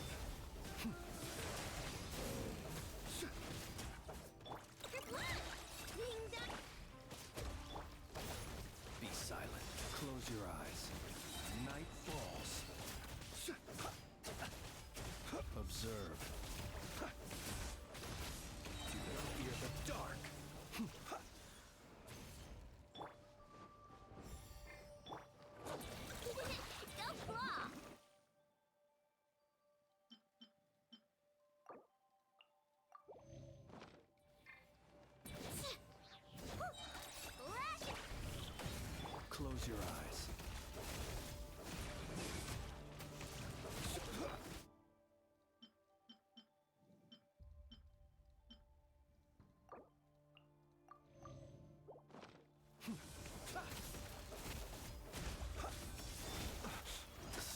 You are joking me.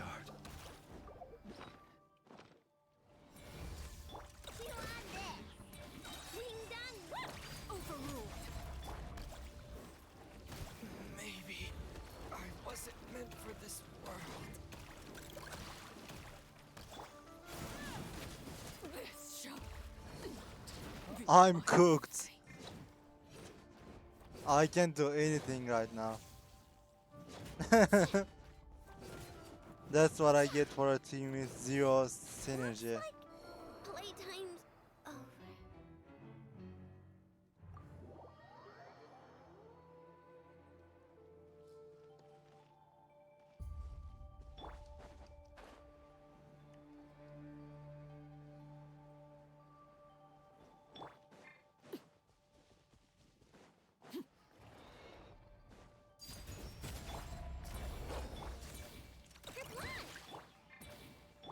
It all adds up. How farcical. No.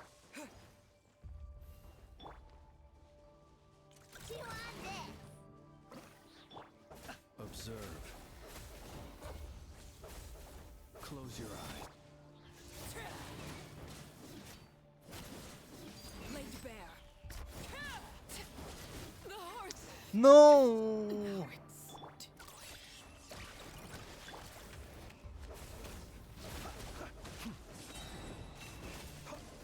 Oh, at least I won. I will return as an avalanche.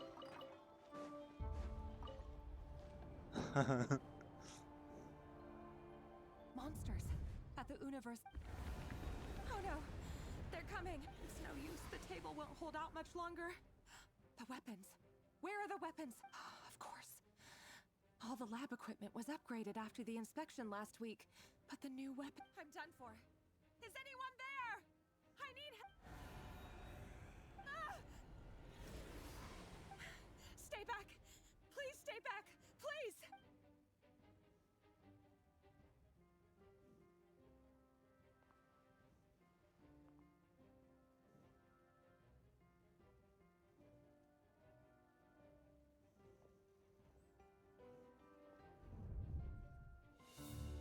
Oh shit! A cutscene?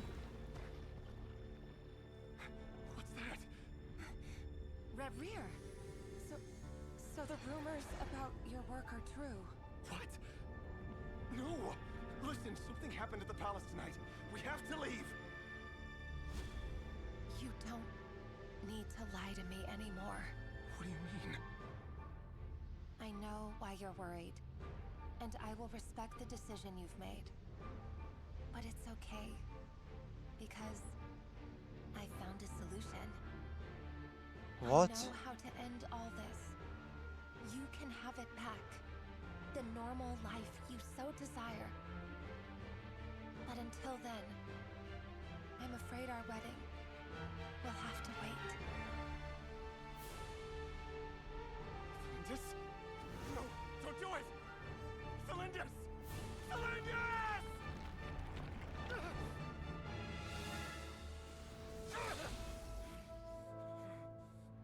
I told you, Rerir. Let her go. You will find someone better. What the fuck? No, I won't do it! I have to save her! By what means exactly? A lowly pawn. You lack the power and the strength of will. Do you know a way? Tell me! Come to the palace. Join us. What the fuck, dude?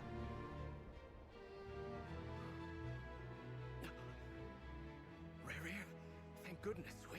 Step forth and take your share. You made it. Dude. Not you too.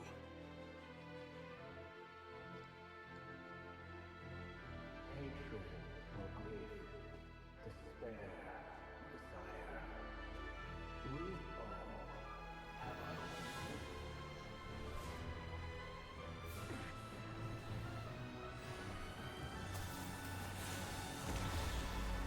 Holy fucking shit, dude. Rayrear.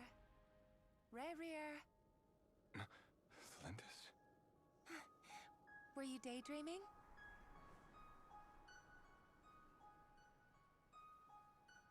You still remember, Rayrear? That question you asked me a couple of weeks ago? Oh. You mean the proposal? Yeah. I'm wondering, where do you think would be a good place to discuss it? Maybe in the garden? Or were you thinking a fancy restaurant? It's your choice.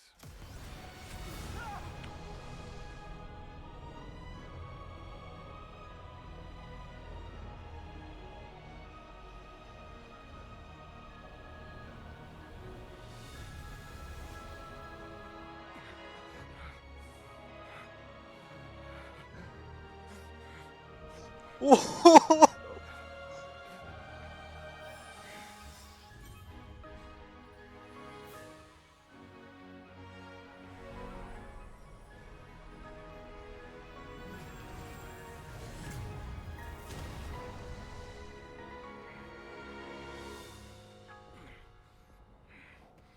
Oh my. Holy. I will find you. And then you can give me your answer.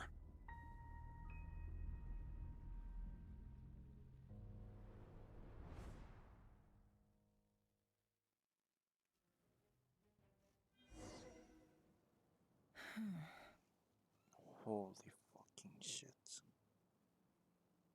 So that's how the Raker of Solnari was born. A monster created by circumstance is a monster all the same. Viewing other people's thoughts for too long can get uncomfortable. Right now, I'm feeling a strong sense of loathing. In a nutshell, the story of Conria is what happens when the truth falls by the wayside. Everyone tells little white lies, and before long, you have a huge pack of lies that destroys everything. Time to get back. His past is filled with sorrow, but the tale of any fallen civilization is one of endless tragedy. Cruel as it may be, that was Conria's fate.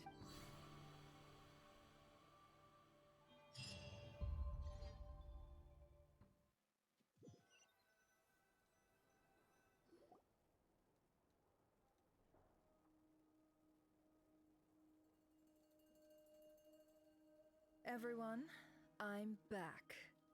Can I get a standing ovation?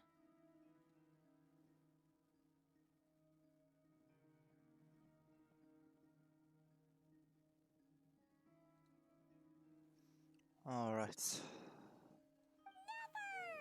How are you holding up? Feeling okay?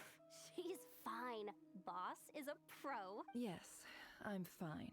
You will have seen the events of Rarier's life through my thoughts. It's now clear that he is just a regular nobody, driven by personal tragedy, as he said himself. I mostly agree. There's only so much we can know about him from his memories alone, but they did give us a clear glimpse into his life in Conria. However, I would not consider Rarier to be a nobody. He was deeply involved in the events of that era. Yet, when the catastrophe of a generation strikes, nobody is safe. Sounds to me like you're speaking in riddles again. Is this you urging me not to abandon the people of Nod Krai in their hour of need? That's not what I meant. Although I do hope you choose to remain a part of the plan. Without you, the mission ahead will be all but impossible. Then try to remember that I respond better to the carrot than the stick. And I don't appreciate being bossed around. Now, as for you, Missy, you were excellent. You stuck to the rules of the ceremony and kept your mouth shut the entire time. Bravo. Cool. So, can you fill me in on the deets now? Most of what I saw went right over my... Patience. You'll hear the whole story, don't you worry. But let's meet up with the others first. It will save me narrating it twice. Yehoda? Yes, boss! Let me get that door for ya. That's more like it. For a moment there, I was worried you'd forgotten about the first clause of your employment contract. Forgive my curiosity, but what does the first clause say? It says I gotta do the annoying stuff that boss is too lazy to do for herself. Like opening the door, pouring the tea, yada yada. Is that right? If something is in the contract, it's because she willingly agreed to it. Rest assured that the curatorium abides by the very strictest of labor policies. You don't seriously think I'm cruel enough to treat her like my slave. In any case, I've hardly shied away from my share of the work today. Hope I don't catch Flints and Varka lounging about in their chairs, enjoying a leisurely cup of tea. There's nothing I dislike more than other people enjoying themselves while I'm hard at work.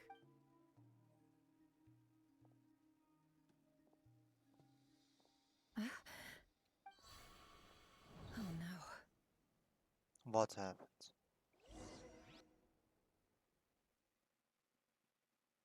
What just happened?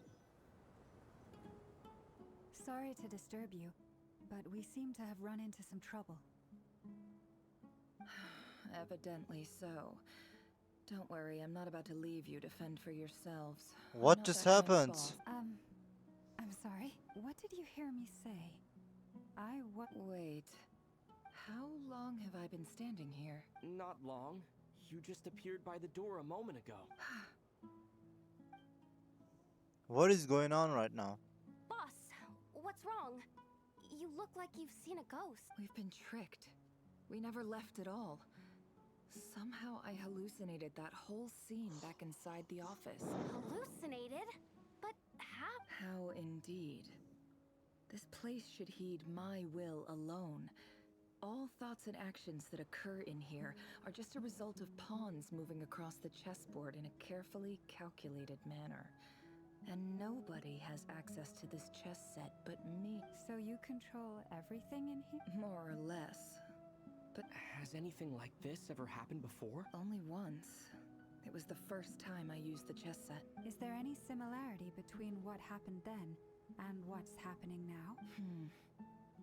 I suppose my thoughts are a little turbulent, which was also the case my first time. Is there anything I can do to help? The first clause of your contract clearly states that I only need your help with things that I'm too lazy to do myself. Meaning you're not feeling lazy right now? Meaning this is not something Yehoda can help with. The chess set is a personal treasure that I alone understand. I must be the one to find our way out of here. Boss, it's fine. Really. Let me do something useful. Oh, listen to you. Whatever would I do without you, Yehoda? What? Yes, really.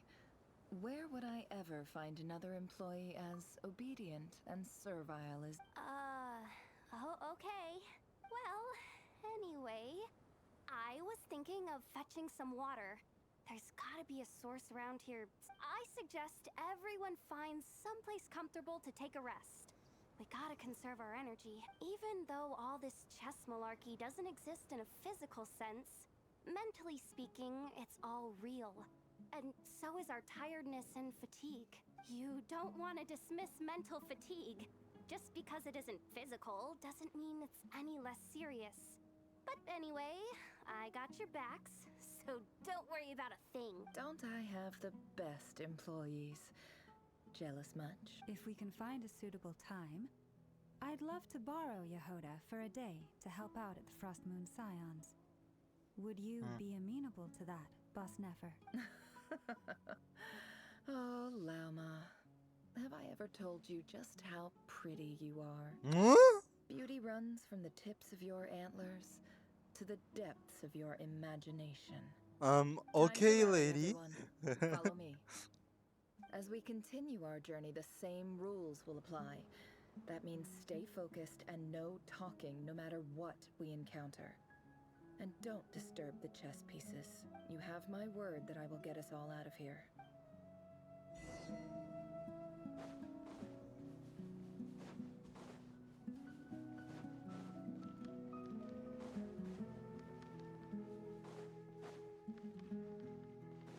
This place looks familiar.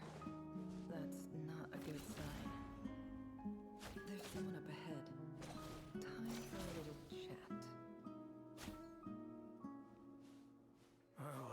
expecting visitors at this hour. Wait, is that... Oh, it's him. There you are! Sinue's been looking for you all day. I think he has some news for you. Oh, yeah? What were you doing just now, Uncle Retinue?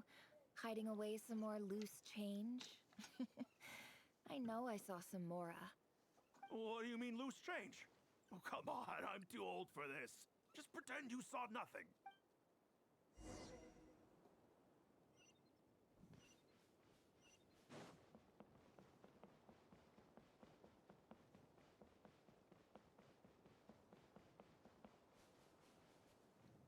Hey, kid. Mind telling me what Sinuhe's been up to recently? I'm trying to get in his good book. Get in his good books? Why?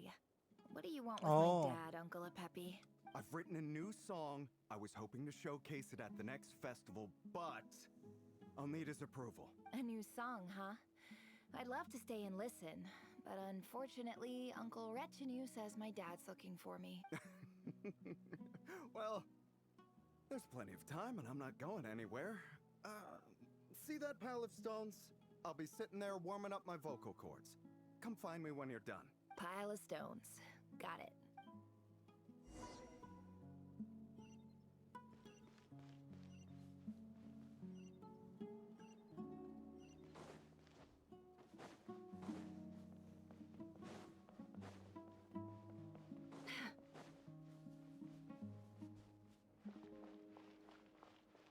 Hi, Dad. Uncle Retinue said you were looking for me. Ah, there's my little princess. If you'd gotten back just a little sooner, you could have shared the spoils of war with me. Spoils of war? Who were you fighting against, Dad? It was just a figure of speech. The aftermath of I was talking about our war against thirst. I went out to fix our water supply problem, and now I'm back. Which means... We have a well again. That's right. I found a new one and brought back as much water as I could carry. It should last us for a good while. If it wasn't for these blasted sandstorms, our wells wouldn't be caving in. You wouldn't be spending all your time out searching for new water. As the chief of our tribe, I'm supposed to be leading us out of hardship and poverty. Onto better things. You know how prosperous our ancestors were. I've told you all the stories. And look at us now. Squeezed into these hovels. No one would choose this if it wasn't for the endless wars over the years. But things are looking up. I started working with some folks from the academia a few months back. They gave me some contacts. So you're the academia's helper now? Special ambassador, they call it. Think of it, it's nothing bad, okay? We've been isolated here in the desert for too long. Seeking opportunities elsewhere is the best thing for us, and the fastest way to progress. So, do you get anything good out of being a special ambassador? Of course. My luck's improving all the time. One day, I swear I'm gonna lead us out of this place. We'll find somewhere new. Somewhere better.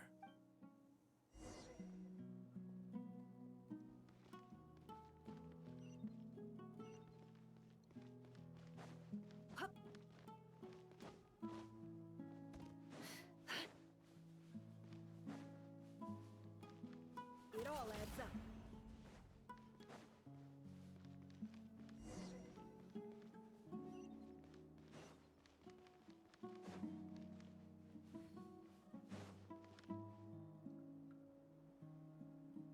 That's our well, and you know it.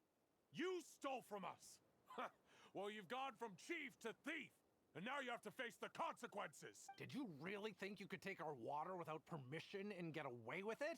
You're either brave, stupid, or both. And that special ambassador act? Yeah, nice try. We spoke to the academia. They said it was all news to them. You're a liar and a cheat!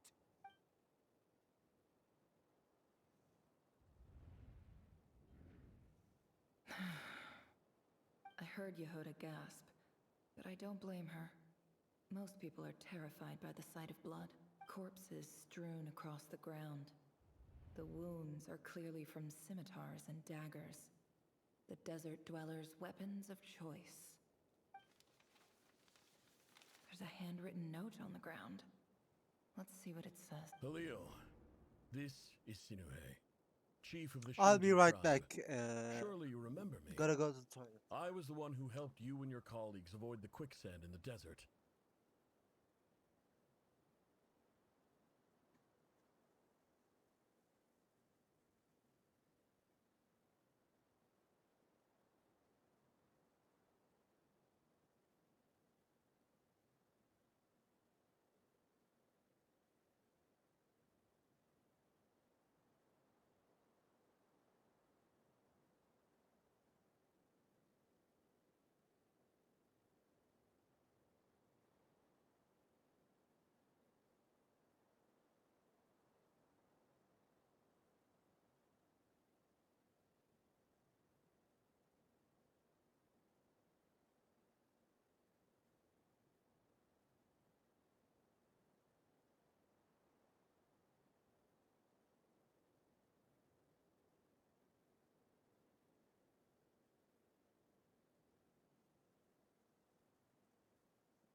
Alright, I'm back. Let's go. This is my second time writing to you. I assume my last letter must have gotten lost in the mail, as I didn't receive a reply. I hope this one makes it to you safely. I'm writing to you because I need some help. That sandstorm the other day completely blocked up our well, forcing me to look for another water source in Iab and Unut territory. It was a matter of survival. Praise the gods. The well of the Iab tribe was intact. It was my last resort.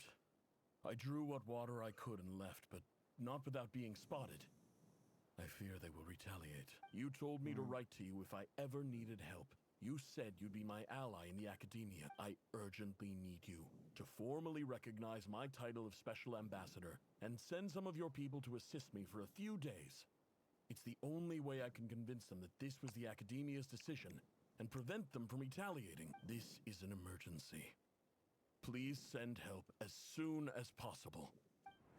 Looks like this letter never got sent. The writer died a grisly death, and the letter was trampled into the ground. It's badly defaced.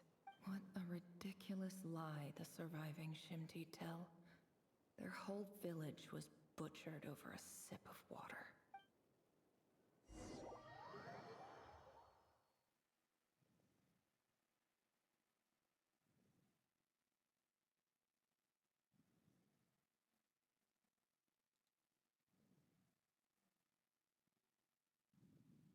Officer.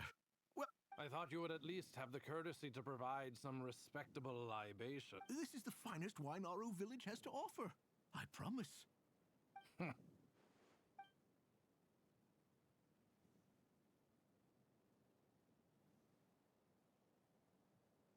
The Academia has agreed to reserve a single space for a candidate from your village. But I remain skeptical of this entire endeavor. I highly doubt anyone in this desert possesses serious academic potential.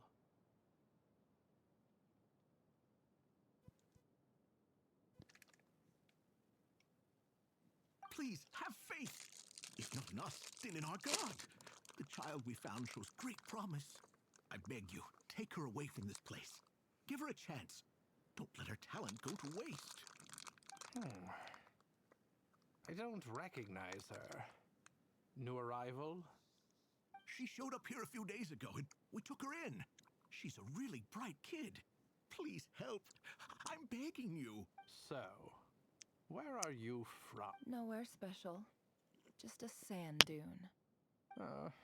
What about the rest of your family? How many of you are there? Just the one. It's only you? Correct. So, no brothers, no sisters, no mother or father? Any who have slept on a bed of sand, I call my brothers and my sisters. Apart from that, I have no family. All right. Get over here. Sign your name on the form.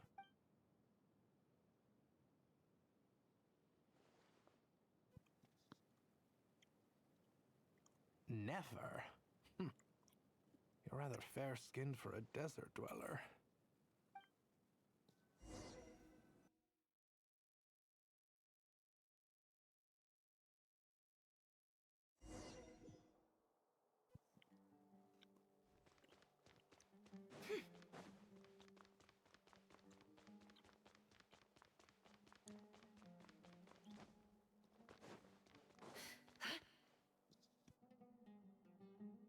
Nefer, this term's assignments have been issued already. Please read through the materials thoroughly, conduct your own additional research, and then write an essay on the topic. Yes, Professor, I'm aware. I just had a couple more questions I wanted to get your perspective on. Oh? Please ask away. Well, I saw the other students' problem sheets, and I couldn't help but notice that my assignment is much easier than theirs. Do you really think I'm a weak student? A weak student? Goodness, no. Quite the opposite. You have a sharp mind. Almost too sharp. I think what you're saying is a weak student wouldn't have noticed the discrepancy. And if they did, they certainly wouldn't complain about the lighter workload. You see, sharp as they come. You see things the way they are. And I'm sure you know why they're like that. Because of where I come from. Because I'm different. I'm sorry, Nefer. I don't like it any more than you do. It's just... Anyway, you said you had a couple of questions? What's the other one? I wanted to check if someone's... Ah, your family wrote to you. As long as they put your name on the envelope, someone should hand it right to you. Not exactly. It's not even a recent letter. I was just... The House of Dana, I expect. I know there's a box for unclaimed mail somewhere in there, probably sitting on a shelf. Whatever you're looking for, that'd be the place to start. Okay, got it. Thank you, Professor. Oh, don't mention it. Honestly, I feel like I failed you. Hey, don't say that. You're a great teacher, and you do your best for all your students. But the rules are the rules. You're not allowed to teach students like me. It's not just the academia either. The whole world bends over backwards for the successful and leaves the losers to suffer and die. Oh, my dear child. Don't tell me you've given up on life already. I haven't. I just think that if you want to make it in this world, you have to find a way to become successful.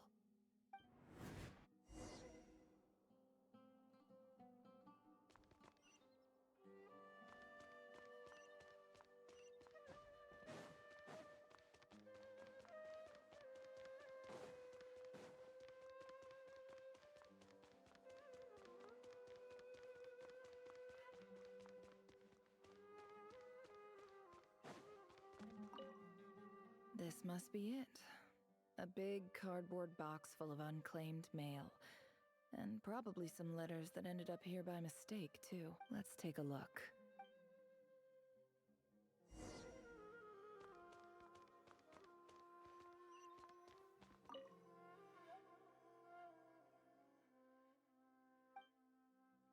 A dilapidation survey from Port Ormos. Looks like it's from a Core of 30 representative. What a strange thought. A bunch of mercs losing sleep over rundown buildings. This one was never even opened. I guess the recipient didn't care what the Core of 30 had to say. Who was it addressed to? I don't recognize the name, but it must have been a Kasharawar professor. This one is addressed to the Immorta Sage. The title is Changes Observed in Satyavada Life Symptoms. Why do all these letters read like full-blown dissertations?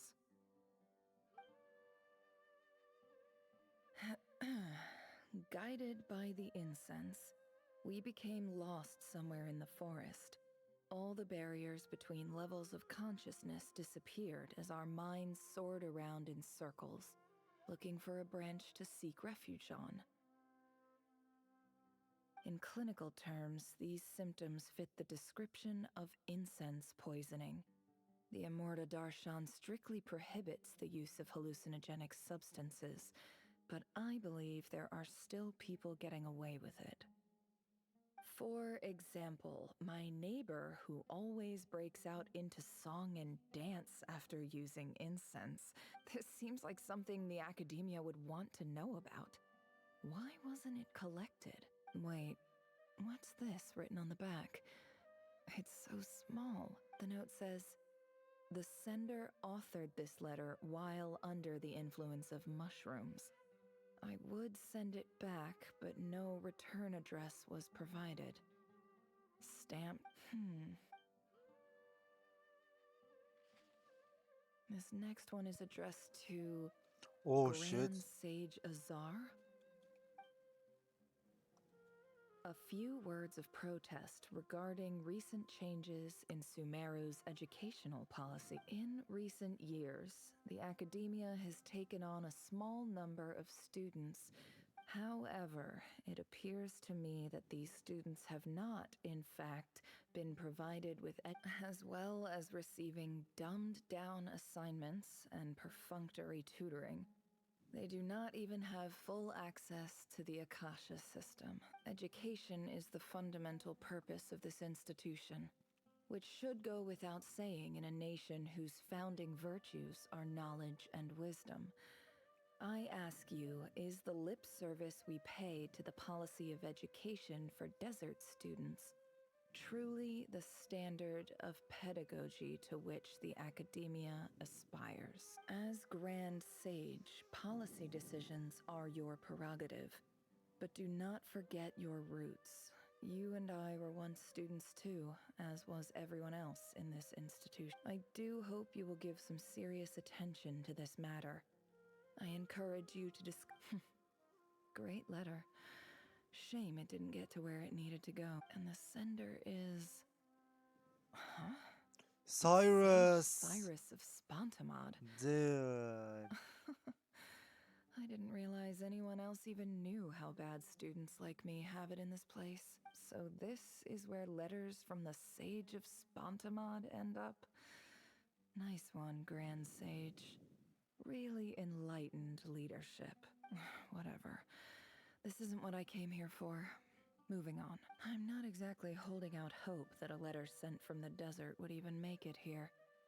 But if it did, where else would it end up if not in this box? I can't believe how much discarded mail there is. Must have been years since someone last went through it all. And this is just one box. The whole house of Dana is boxes on shelves. I don't believe for 1 second that any human being has sat down and read through all the documents in this place. Who has that much free time on their hands? Wait, could this be it?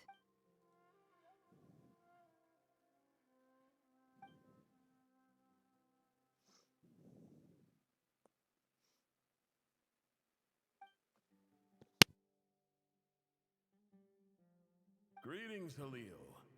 My name is Sinuhe, chief of the Shimti tribe. I was the one who came to you and your colleague's aid when you ran into trouble in the Great Red Sand. I don't know how well you remember it now, but I brought you to safety and gave you some water and other supplies. In my tribe, learning a person's true name is serious business, and I therefore see you all as friends. You were kind enough to leave your contact details. The Shimti tribe lives a harsh, nomadic existence in the desert. You were sympathetic towards my plight, promising to make me a special ambassador of the academia. This brings me to my reason for writing. Our tribe has fallen on particularly hard times, and I would like to ask for your assistance. There was a terrible sandstorm a few days ago, which blocked up the well in our land. To ensure my people's survival, I had no choice but to venture into Eob and Unut territory in search of an alternate water source. The Eob and Unut are descended from the Thamudians. While we trace our ancestry to Tulatula, we worship the Lord of Flowers and have had relatively good relations with our fellow tribes up until now. I found a well belonging to the Eob tribe. They declined to help us, but I really had no other option. So I took some water to keep me and my tribe alive. My actions are certain to incur their wrath. When we met, you assured me that you would be my ally in the academia. I would like to take you up on that offer, because I really need your help. I wonder if you could send an academia representative to meet. That aside, the last time you were here, you mentioned that the academia had started accepting students from the desert. We have next to no resources here in the desert, and my power and influence are limited. Would you consider enrolling my daughter at the academia? She is a smart girl. I know she won't disappoint you. From the outset, the academia never took you seriously. Those things they promised were just empty words. I doubt they even remember the name Sinuhe. And you were so emphatic that your luck had finally changed for the better. You swore you'd lead us to a better place one day. You spoke with such conviction, like you were the most powerful chief in the whole desert. You liar. You lied about everything. You promised the world and delivered on none of it. And who fell for it? Just me, by the looks of it. Despite your best effort. Which makes you a pathetic liar. You weren't even any good at it. I think I'll take over from here. Let me show you how it's done. Damn.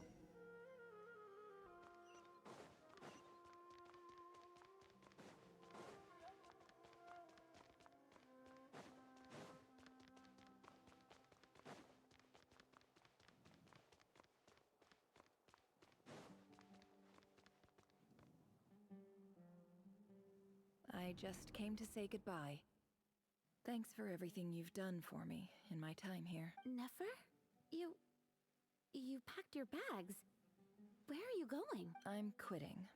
Something's come up in my hometown. Gonna head back and deal with it. Huh? But this was a hard-won opportunity for you. You know that better than I do. It was. But it doesn't matter. I have more important things to deal with, and they can't wait. Oh, and I didn't want to overfill my bags, so I left some incense on your desk. What's wrong? I thought you liked incense. Although, I did read somewhere in the house. Isn't this the stuff you brought from your hometown? You're just letting me have it? Yeah, I lied. It's not rare at all. There's this bunch of ruins near my hometown that are practically overgrown with this plant. It's not worth much. Keep it. It's fine. But Nefer... All right, that's all from me. You take care.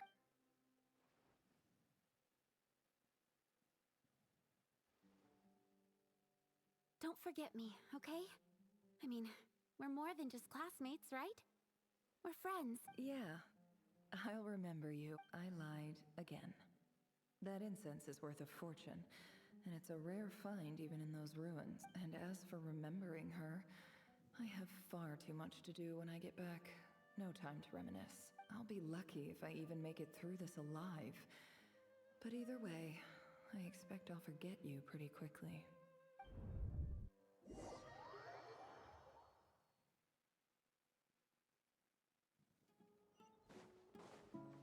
Can't hide the truth.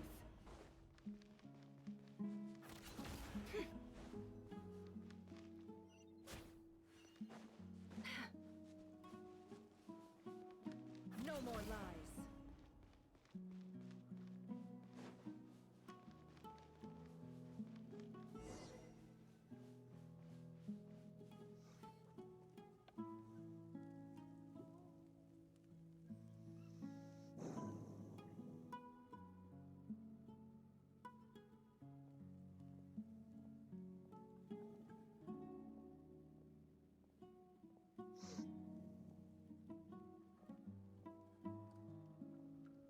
It's a pleasure to meet you, Mr. Arif.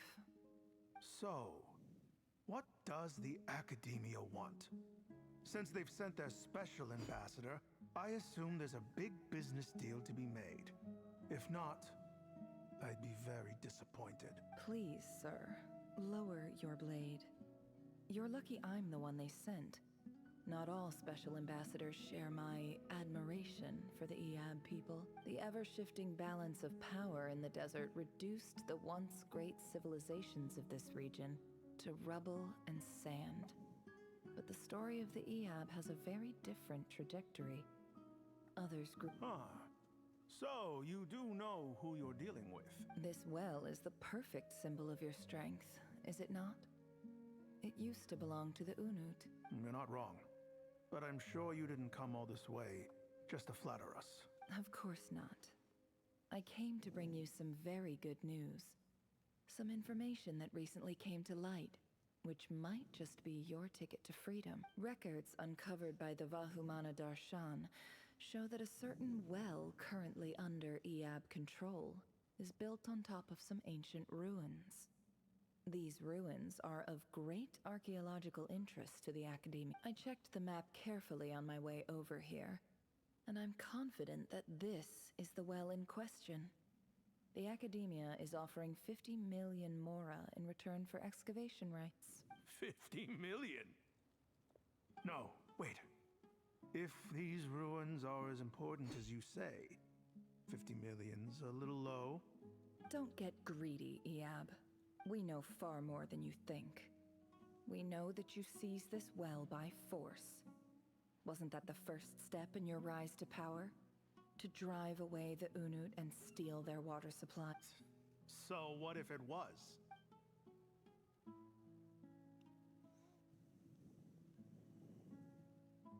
Don't worry. As unscrupulous as it was, it's something we're willing to overlook. The Academia is only interested in dealing with the de facto power holders in the region. I hope I am making myself clear. And I hope your words are the truth. If I find out the Academia is trying to play me, I'll hunt down every one of your people and make you watch as I cut their heads off one by one. I assure you, Chief, that would not... You see how I'm dressed, don't you? I appreciate that you've never been to the rainforest, but surely even you recognize an ambassador's attire when you see it. And what does a barbarian like you have to lose anyway? You really think the Sumeru Academia would bother to come all this way just to lie to you? We have more important things to worry about. All right, I take your point. The Academia is the highest authority in the land. I'm sure you're trustworthy people. In that case, we have a deal. We will sell you the excavation rights. I'd like to thank you, Ambassador. This is good news indeed. Excellent news. In fact, it calls for a celebration. Would you do us the honor of staying a while and enjoying... Gladly. I am partial to wine myself, so let's indulge in a few drinks together. In celebration of this momentous occasion.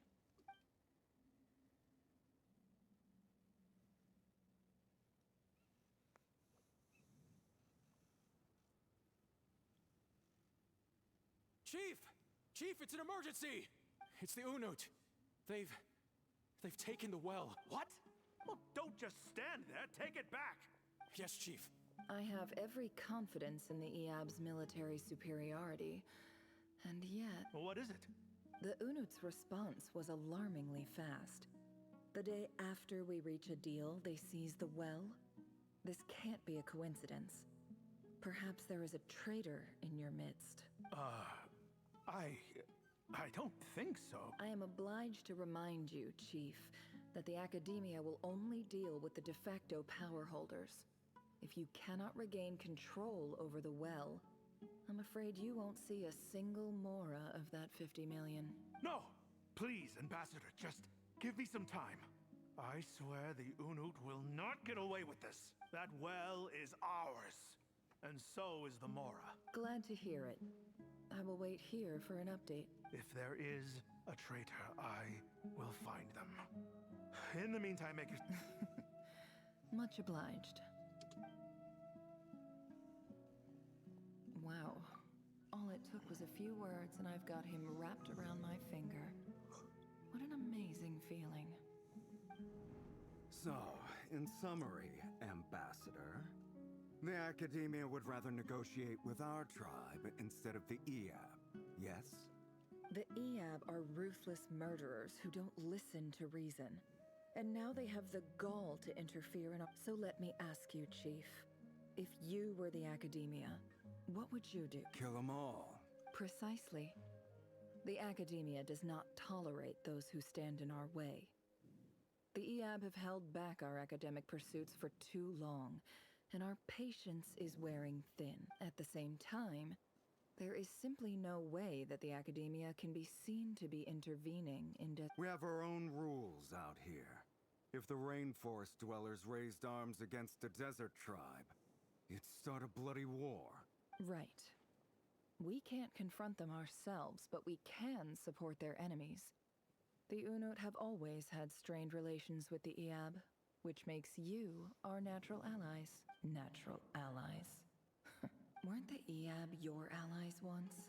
You were quick to send them after us to protect your interests back when we stole that water. And now look at you. You're at each other's throats. Let me be clear. The academia wishes to collaborate with the legally recognized rule. Say no more. I believe we have an understanding. Good. Then I suggest you get to work. Get us access to that well, and the more is yours. You see, Dad? Lying is easy when you know how. People will believe anything.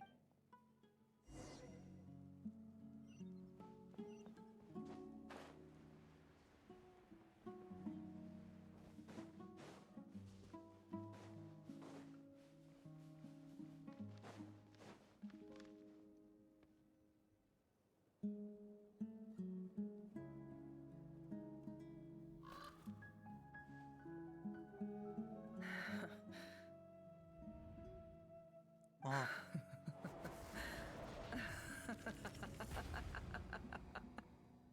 Look at yourselves.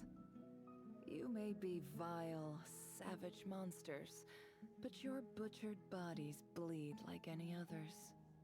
You're no Damn. different.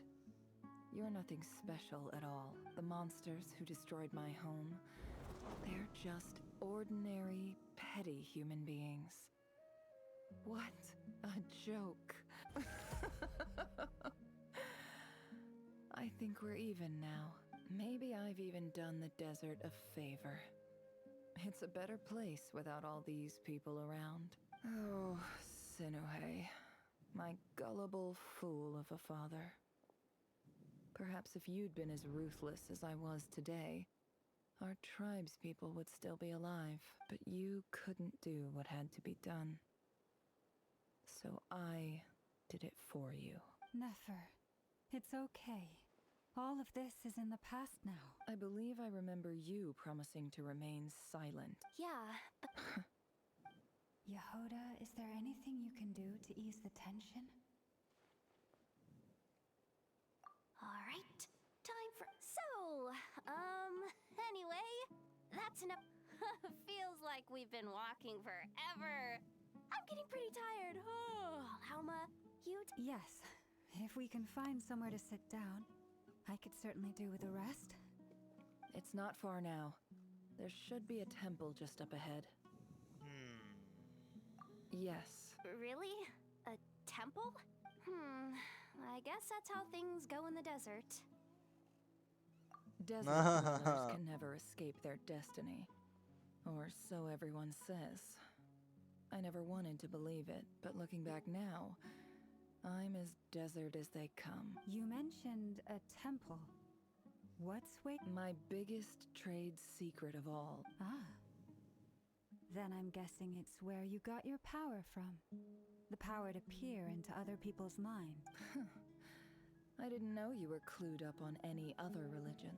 I'm no expert in the history of Sumeru, but since you come from the desert, I would imagine it has The something 7 to do pillars with mentioned. Sounds impressive. Ah, I know who you mean. General Mahamatra Sino. The spirit of Hermanubis dwells within him. Holy That's peak boss mansion. enough for ya. She knows everything. Sino's hardly a figure of obscurity. But I know about Sethos, too. What about him? Well, he's not a small deal. Let's put it that way. Please, this is the bare bone basics. Save the flattery. Thanks for your patience, everyone. I'm sure it's been a lot to...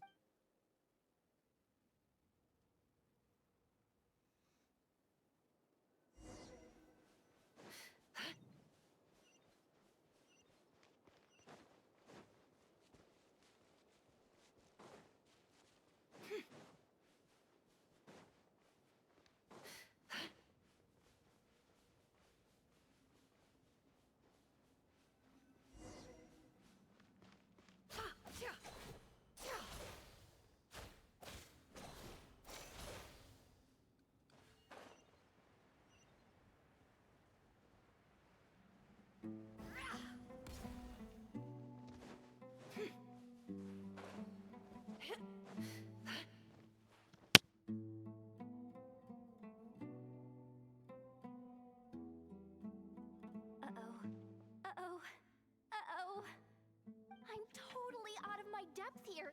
I don't have anything to add about any of this stuff.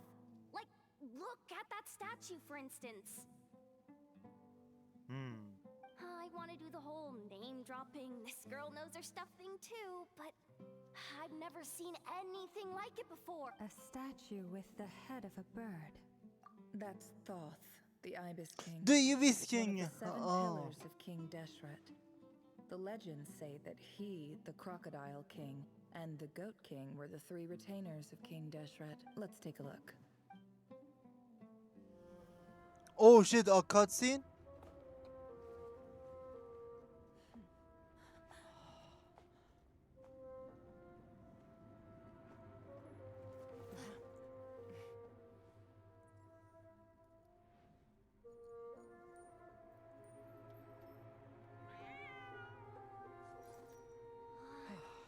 It's just Ashru. So, all is well?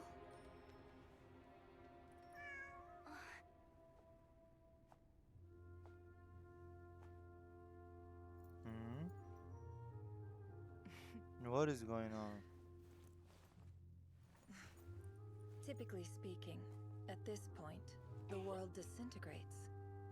Then we find ourselves back in the outside world. Besides, these are my memories. There's nothing to fear. You're sure? Of course. It's almost over. Oh shit!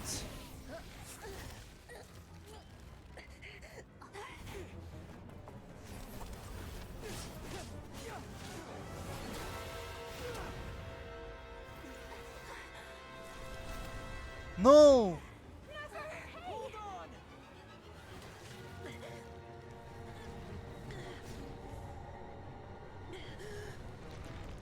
Oh shit!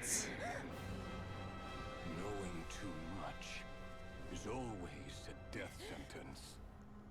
Speak for yourself.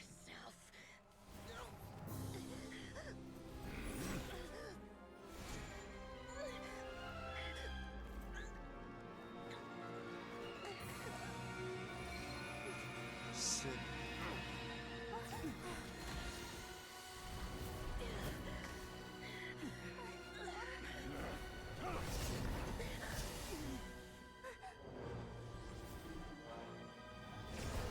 Oh shit!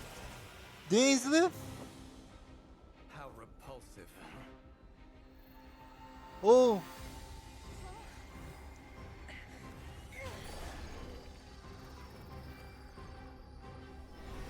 Whoa. Dude!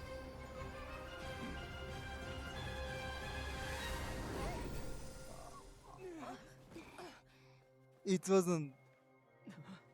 Oh, it was. Yeah, it's so peak. Oh shit!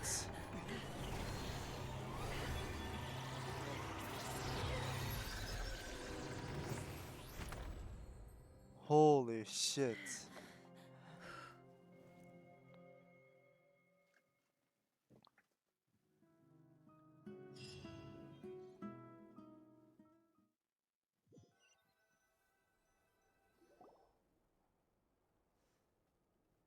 Timed that I'll pretty be right well, back. didn't I?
Alright, I'm back, everyone.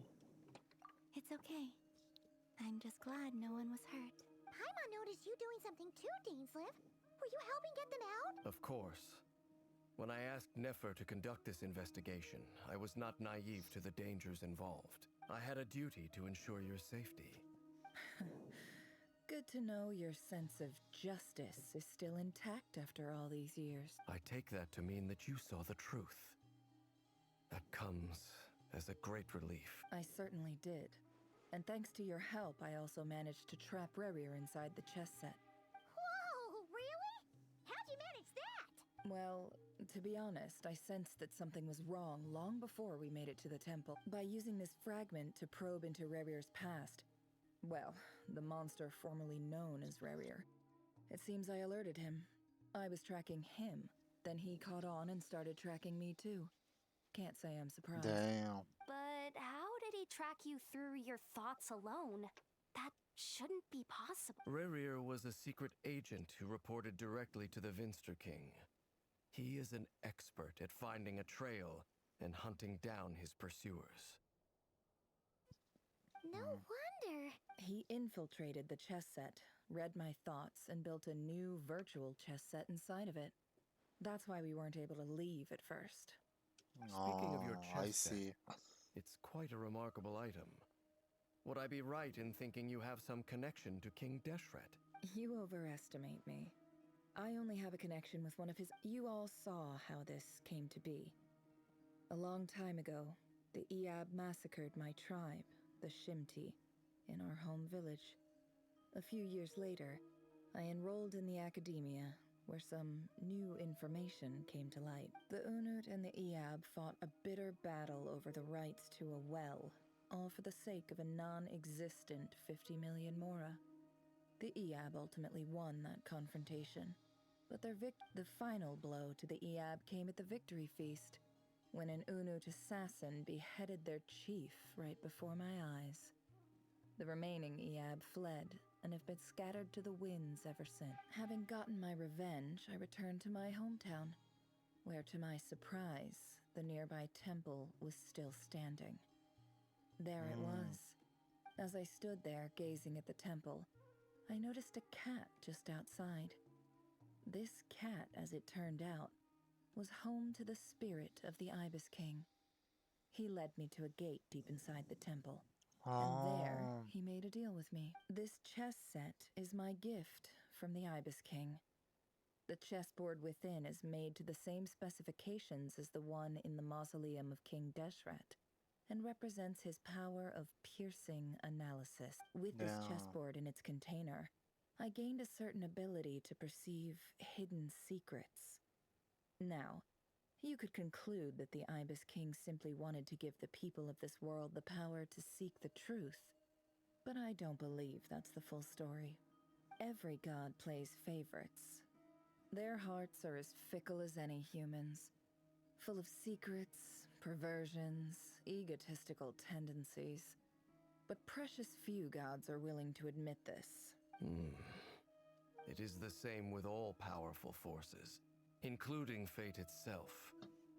Their gaze falls preferentially upon a select few. As you rightly point out. If you're alluding to the Abyss, then yes, I agree. Gather the others. It's time to share everything I've learned.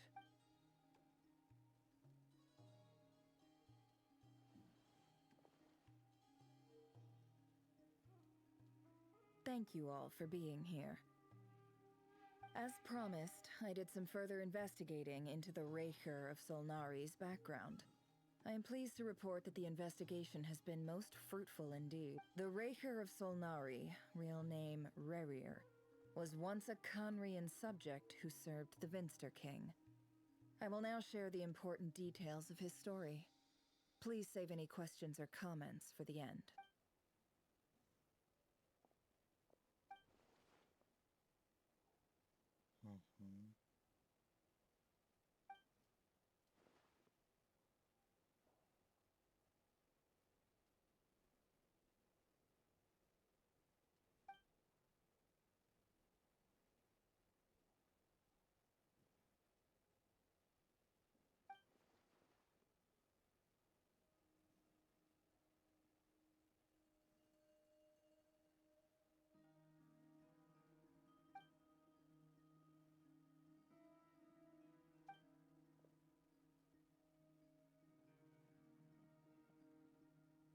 So that's why he's so obsessed with the moon. A tragic tale, to be sure. But it does not excuse his many transgressions. No matter how much Rerir suffered in the past, the fact remains that he is what we know today as the Wild Hunt, wreaking havoc upon innocent lives in Krai. He becomes more dangerous with each passing day. If left unchecked, it is simply a matter of time before all of Tevat suffers the consequences. This is a threat that the Knights of Favonius cannot ignore. A question for Miss Columbina. Forgive me if this is presumptuous, but have you ever seen the spatial gateway that appeared in Rerir's Never. But I have heard stories of something called the Moon Gate, and this seems to fit the description. Miss Lama, any thoughts on this? In the lore of the Frost Moon Scions, the moon is believed to hold many secrets. Some sources speak of ancient knowledge, others of a gateway to the unknown. The term Moon Gate is one I have heard before. But as is the case with all of our legends, there are no records of any first-hand witnesses. We cannot know whether it truly exists. Then back to Miss Columbina. As a moon goddess yourself, do you have some idea of where the Moon Gate leads to? Not at this stage, sorry. I do hold the power of the Frost Moon, and my strength is recovering well. I can sense that the gate would open at my command, but... But there's more to the power of the Frost Moon than that? Yes. A moon goddess has the right to open the Moon Gate, since it is a path to the moon. But as Nefer mentioned, holding open a spatial gateway takes a huge amount of power, and right now, I need to conserve my energy to fight the Rahier of Solnari. I'm afraid this is one mystery we may have to leave unsolved for now. I agree. Better to save your strength. But if you'll humor me for a moment, I have a bold conjecture of my own regarding the world beyond the gateway. I highly suspect that neither Tholindis nor Rerir made it through unscathed. The evidence pointing to this is the fact that the Rahier of Solnari exists in the form of countless fragments. With the abyssal power he wields, no ordinary foe can touch him, let alone tear him to shreds. And yet, the Wild Hunt proliferates wherever his scattered fragments lie, drawing hordes of monsters to many different locations across the land. So your theory is that Rerir was physically torn to shreds by some powerful force? Hence, why the Wild Hunt is a distributed phenomenon, rather than a unified one? Makes sense to me. Explains why the Wild Hunt is so pervasive, and why he's been trying to piece himself back together. He was whole to begin with, and he wants to be whole again. Without the power of the Abyss on his side, he almost certainly would have perished the moment he was torn apart. But the Abyss, much like a curse, has kept him alive. I could not agree more. The power of the Abyss is most surely a curse. It is a compelling explanation, and one that accords with my present understanding of Abyss creatures. Whether the life form in question is primitive or advanced, if a curse has extended its lifespan unnaturally, it will continue to survive in spite of everything. This raises some interesting questions. I will run some experiments and see if there is any validity to my suspicions. That being said, regardless of whether my research bears fruit, I would like to thank Miss Nefer for conducting such a thorough investigation. Already, it has greatly enriched my understanding of the entity we face. My pleasure, Mr. Albedo. I too hope that the information I have shared today proves useful as we look to formulate the next stage of our plan. Hey! What is it, Dainsleif? You look really upset! It's just... when I think of the man I once knew as Rerir, I struggle to understand why things had to turn out like this. The two of you used to be friends, didn't you? I don't know if these words will bring any comfort, but my heart goes out to you. Mine too. We can never know all the hows and whys of the way things are. The moon and stars are full of untold secrets and lies, and the skies are host to many more mysteries than these alone. Yet, none of that can begin to compare with the complexity of human life. Those are the first comforting words I've heard in a long time. Thank you, both. Well, I think this is a good place to end today's meeting. I'm sure Nefer needs some time to recover. She's been through an awful lot today. That's very thoughtful of you. Of course. Sounds good to me.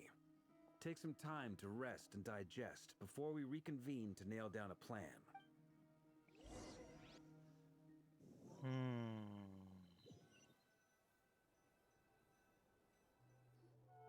Hey, is this a bad time? Hope I... No need. Come on, let's talk outside.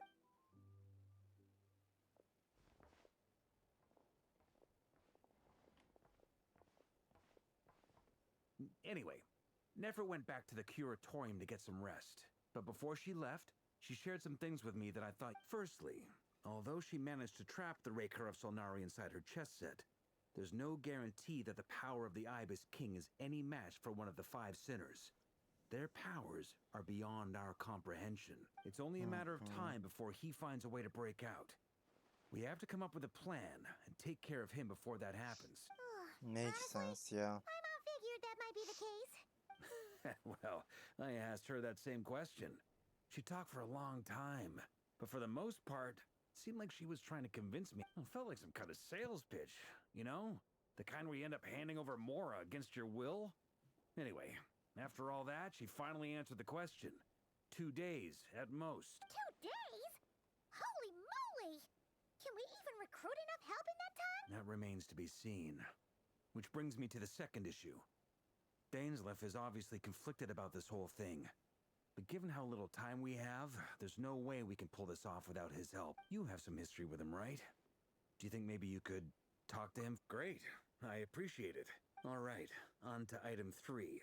So, Albedo, Durin, and I put our heads together and came up with a... We figured we'd bounce the idea off you first. We'll explore it further once everyone's recovered. Oh, Paimon's dying to hear that. All right, so here's what we're thinking.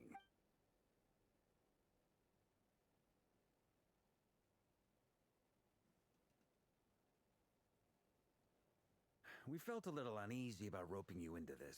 I mean, firstly, you're not locals, and secondly, none of us are your boss. You're well within your rights to refuse if you so choose. Roping us in? Why would you even say that? We know the stakes here.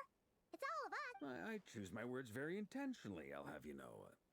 I like to think there's an art to striking a...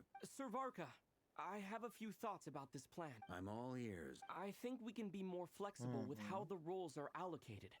In my view, the most sensible lineup would be like this.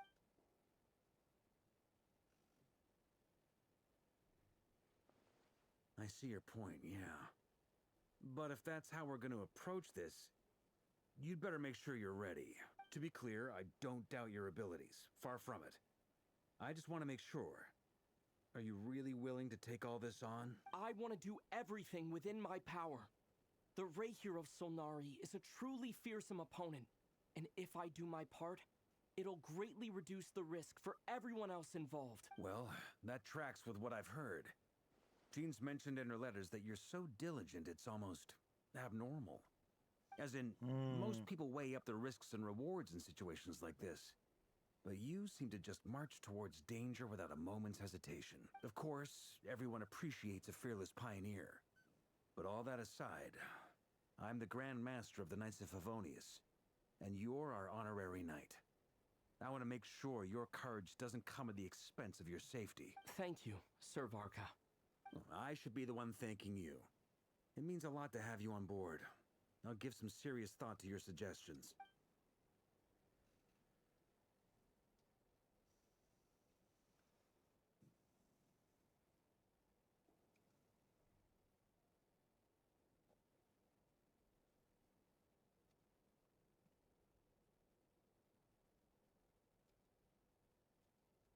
Oh, I kinda accidentally pressed. Well, it's fine.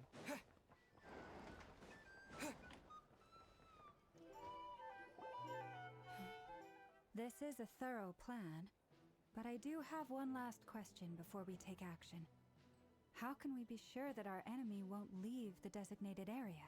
Great question. Albedo's been hard at work analyzing Rarer and the Wild Hunt's behavioral patterns. His conclusions are as follows. Firstly, from the earliest known confrontation until now, Rarer has never displayed any ability to manipulate the dimension of space. So it's unlikely he has any power in that domain. Secondly, he seems to have a particularly strong vendetta against our group.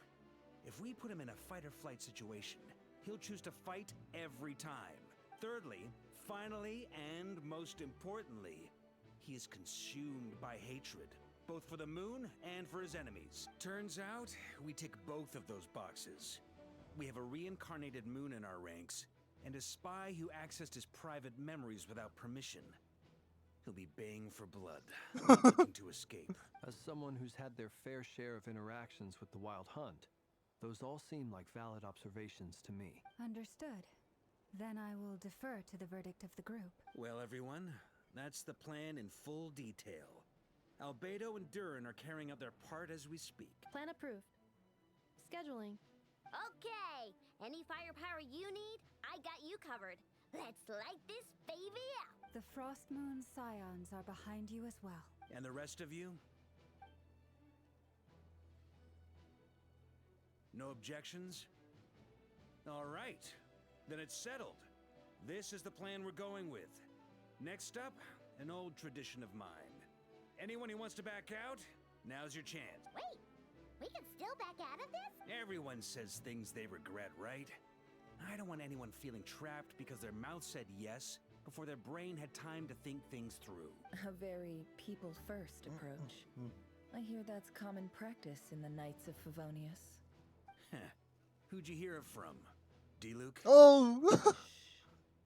We don't use people's real names at work. This contact will be known only as Owl, please and thank you. This plan So will it work. was her. Everyone I does knew their it. part. Flint's and I will absolutely support it.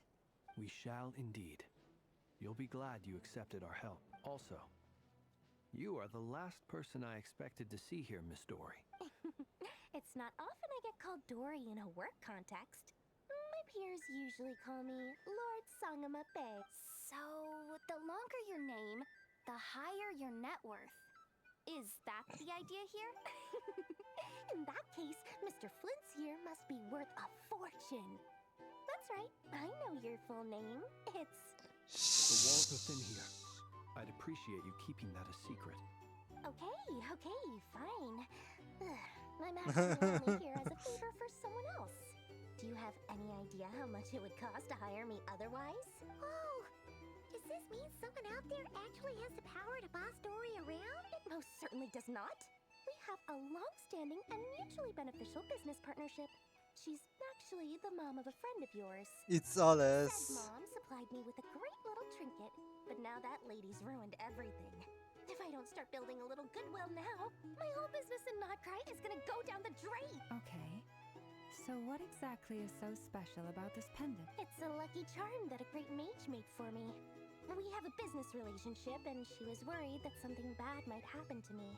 So, she wanted... I finally got it all fully charged up with Kuvaki, and then never went and used it all up at once! Never lost so big in my life!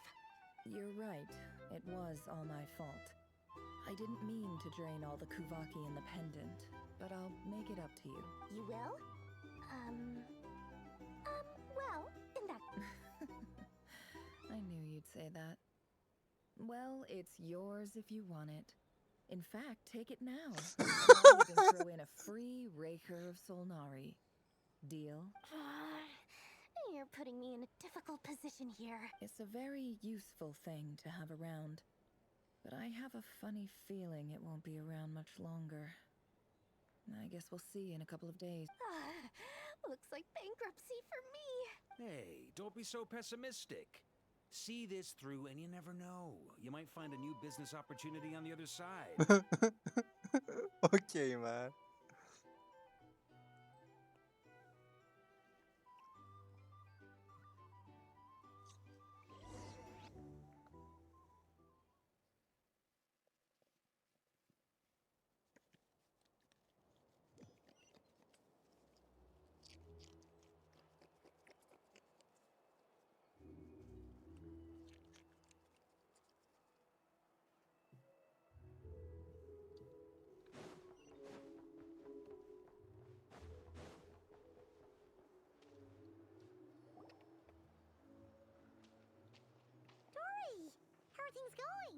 feeling ready? Oh, I was born ready. We only have 2 days. You think Lord Sangama Bay would let an opportunity like this slip by? Don't forget, when something's in high demand, the people with the goods on hand get to charge the highest price of all. Even higher than the sellers taking advance orders. Ta-da! See? It's right here. Ah, it's so pretty. Did you make it? No, I have a supplier. We go way back. So? Aha! No wonder you were talking about Lucky Charms at the meeting. You've been getting Kave to make them for Oh. That's not the full story. It actually started a while Oh. back as a project between me and the Dendro Archon. Mage Alice once warned me that this world won't stay safe forever. There may come a day when everyone faces a great crisis. I passed this on to the Dendro Archon, and she secretly brought together a research team made up of Sumeru's top scholars to invent a technology that could keep people safe. I won't go into the details because it's all very complicated. Anyway, point being, it was the Dendro Archon who asked Kave to build this little contraption. As one of the top Kashara War talents, he was the obvious choice. Took him long enough. He stressed over it for ages. Must have gone through at least a dozen designs before producing a final product. But that's Kave for you. Marak delivered it to me a couple of days ago, along with a letter from Kave. Could I ask why I'm sending this technology to you? And what's your proposed use case? Has it been approved by the relevant authority? So nosy. My fault for sending him the research permit to begin with. Surely Nahida must have told him you were involved in this project. He was probably just nervous because you're always so secretive about your business. Could be, could be. Anyway, I just replied, let's hope there never has to be a use case, because it would involve grave danger. Fair enough. But it sounds like he was just being cautious. He probably felt responsible as the one who made it. Or maybe he was asking as a favor for his housemate. He's done that before. Not sure why, though. His housemate doesn't seem to really care that much about this kind of stuff. Either way, all's well that ends well. I'm just glad to finally have my hands on the product. I wouldn't want to be without it, given the potential dangers that lie ahead. Huh? What does that look mean? Paimon's just super surprised. This must be the first time we've ever seen you actually get serious about something. Well, a long time ago, I made a promise to myself. I promised that I was gonna live every day of my life with a big beaming smile. Obviously, Mora plays a big part in that. But there are always gonna be times in life when you have to give something back. That could mean paying back a debt, returning a favor, or showing some kindness. Alice has been a huge help to me over the years. She was the first investor I ever had. And I want my investors to know that Lord Sangama Bay is the best in the business. And more than that, no one knows what the future will bring. Whatever happens, I want to make sure the Dendro Archon and all of Holy Sumeru shit. is prepared to face whatever comes. Teyvat. Oh, that? I was just making sure Nefer and I are square. Don't be thinking it was some sort of benevolent act. I'm no saint, so don't treat me like something I'm not. My priority is doing the business that I want to do. So long as my conscience lets me, but it usually does. That's the Lord Sangama Bay business model. All right, if you say so. I do say so, and that's the whole point. I'm a businesswoman. Don't go trying to figure out what kind of person I am. You'll exhaust yourself. Much easier for everyone involved if you just take my word for it. Oh, and could you two help me get this stuff where it needs to be? Thanks so much. You're my favorite assistant. Honestly, she's well characterized in this quest. Damn, I like it. Oh, I saw that picture below. Durin and Albedo.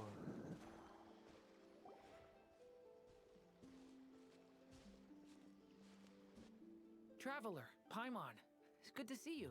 Everything going smoothly over here? Sort of. As you're probably aware, Varka, Durin, and I captured some abyssal creatures from the Wild Hunt. Per the plan, We dissected and analyzed some samples of these creatures. The process went very smoothly. The findings, however, come with some troubling implications. What? You can actually dissect the wild hunt? That depends on your definition of wild hunt and dissect. Harmless, lifeless. The wild hunt is an interesting phenomenon.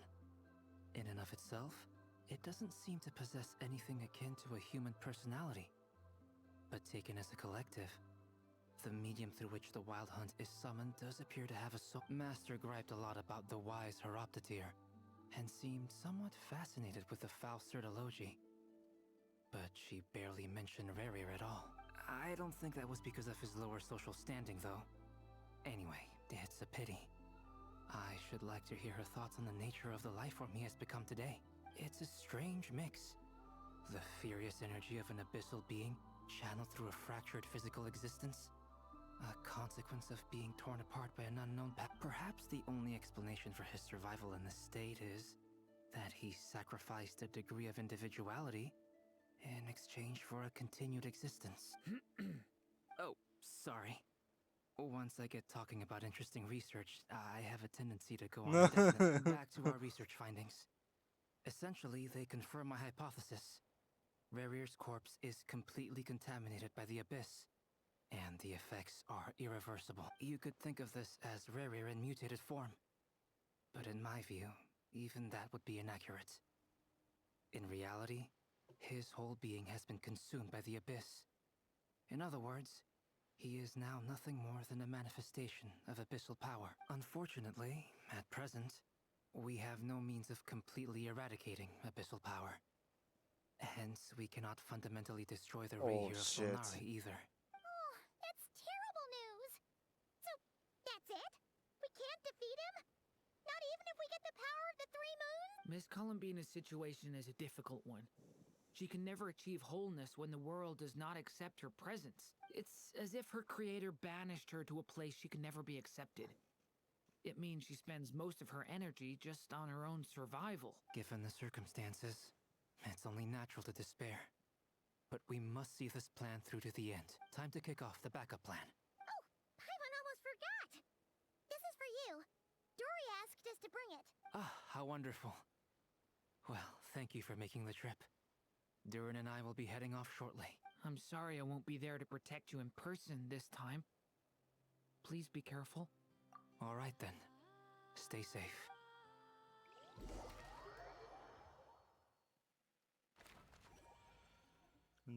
Let's go, the art.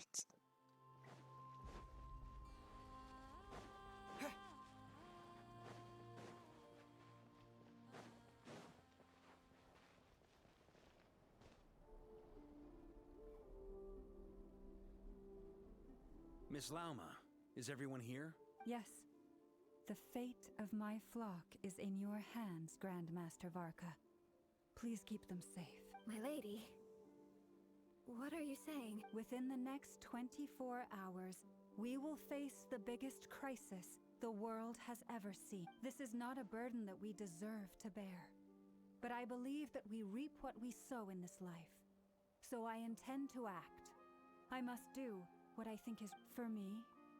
That means fighting for the future of Krai. This gentleman is the Grand Master of the Knights of Favonius, Varka, Knight of Boreas. In my absence, please follow his lead. Hey, everyone. Guess I should introduce myself. Well, to start with, I know my way around a battlefield. Biggest strengths are honesty and hard-workingness. Anyway, point is, I don't intend to let Lauma down. I'm gonna do everything in my power to keep every last one of you safe and sound. The goat. Dainsleif and Columbina. Oh shit.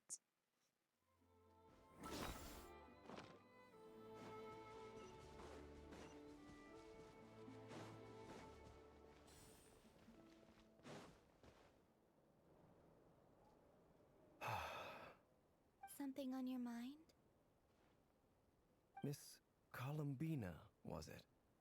I believe that's how the others addressed you. That's right. Names are funny things. Have you always been called Dainsleff? Yes.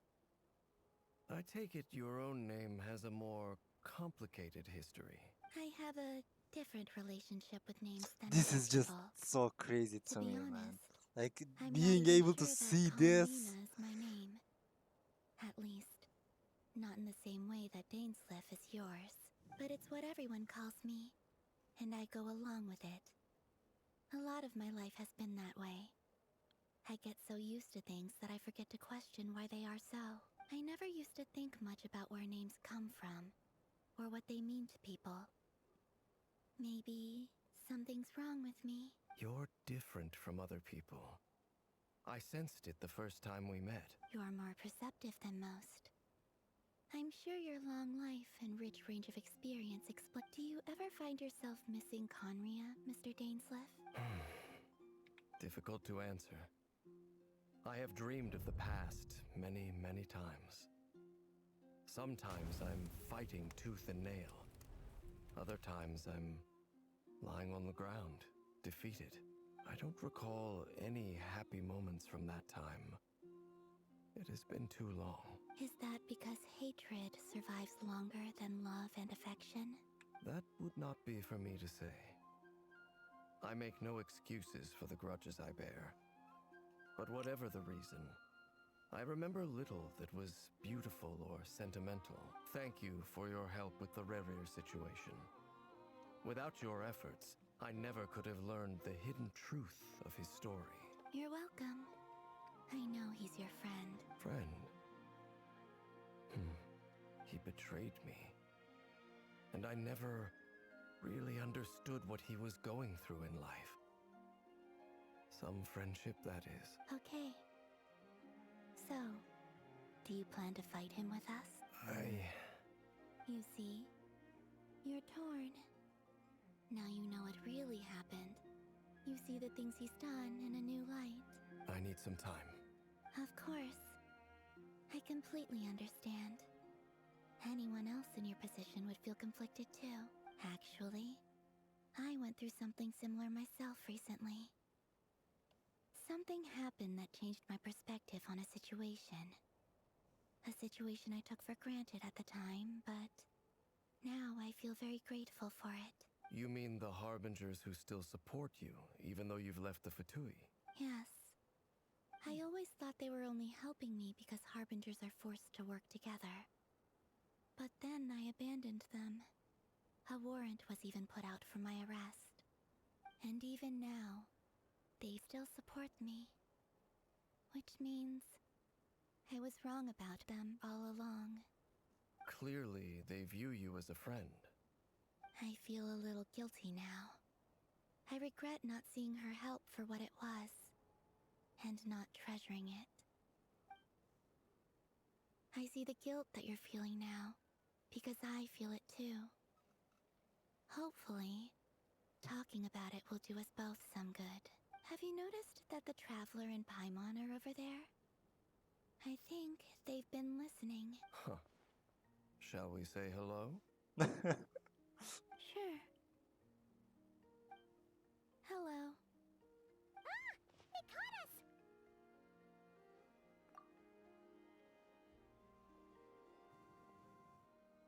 I apologize for making you worry. No doubt you wish to know where I stand on the plan to take down the Recher of Solnari.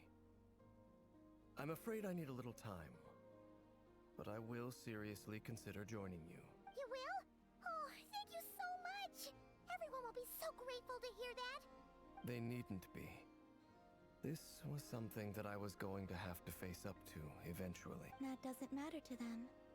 They're grateful to you regardless. You can't control their gratitude, so just accept it. And then, have a think about whether you're willing to join us.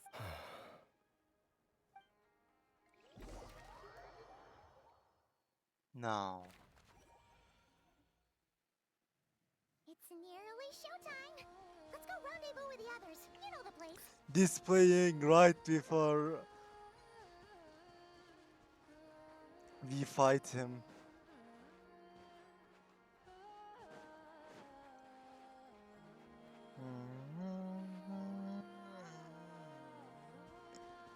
Not Krai is such an amazing region already, man.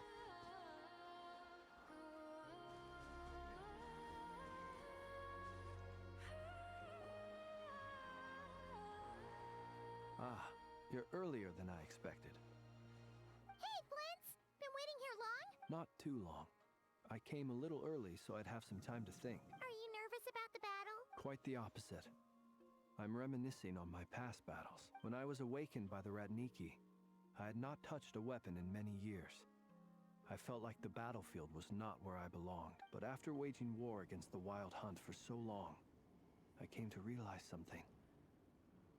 A life of absolute peace is simply not a possibility for me. My restless flame indicates that somewhere inside of me, there is a deep yearning to root out the evil in this world. Goats! That doesn't sound like such a bad thing. Well, in the past, when I was a Fae whose primary concern was hibernation, it was hardly ideal. But it certainly serves me well here in the present. And I am delighted to be able to join forces with you in this endeavor. Looks like I'm not the first to arrive. Ah, Miss Lauma. Did you sleep okay last night? I struggled to settle down at first because of the nerves. But don't worry. I got enough sleep in the end. I'll be just... Please. I'm just doing my part. Never! Over here! Aino asked me to relay a message. She said Anetha will be on high alert and keep a close watch over all secondary districts where defense is required, providing support as necessary. Meanwhile, Aino herself will provide range support to us directly, using her Let's latest invention. go. Excellent.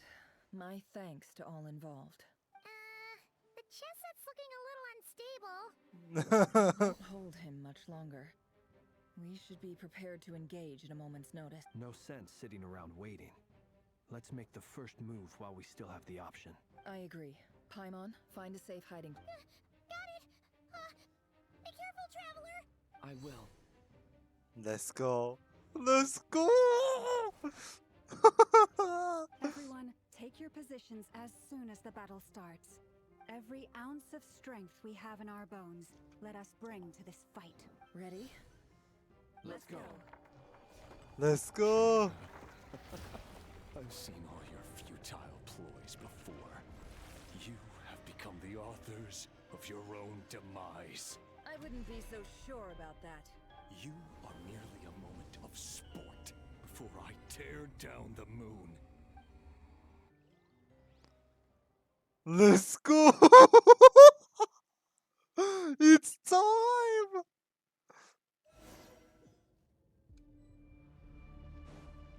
Stay on your toes. Yep, you too. Fear the dark. The moonlight betrays you. It all adds up. Move. Hunt him down. Let me help you guys. Moonlight raging.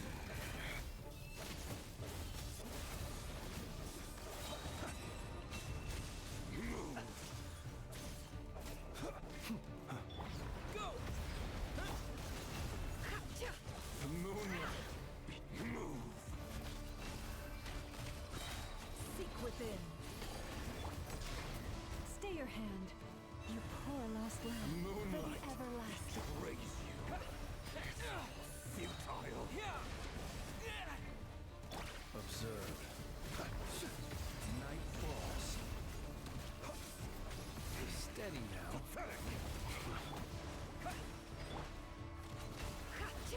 Let's see what you're made of. Can't hide the truth. Leave this Be silent. Observe. Do you fear the dark? Close your eyes. Do you fear the dark? No more lies. The mystery unravels. Can't hide the truth. with one heart. We No more lies. Moonlight. It began with the moon, and so shall it end. The moon will protect you.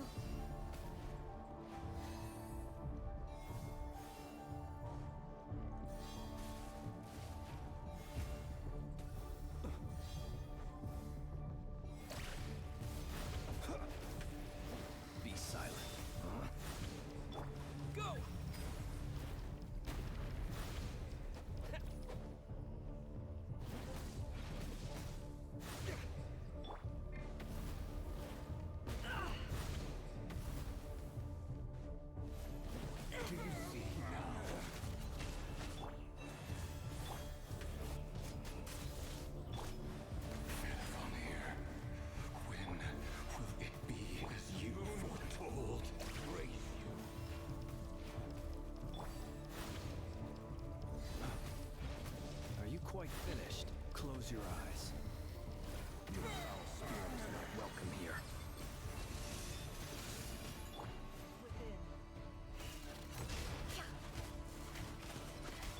Water jet! Bombs away! For the everlasting forest. Can't hide the truth. How farcical.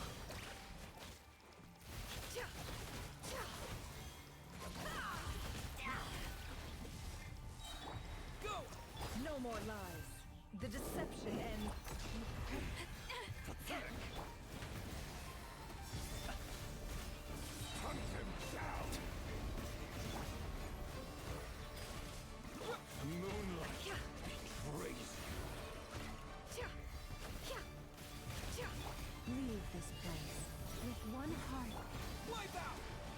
Go! Seek within. futile. Observe. Be silent. Do you fear the dark? Steady now. Observe. Do you fear the dark? Pathetic. It all adds up. Forest,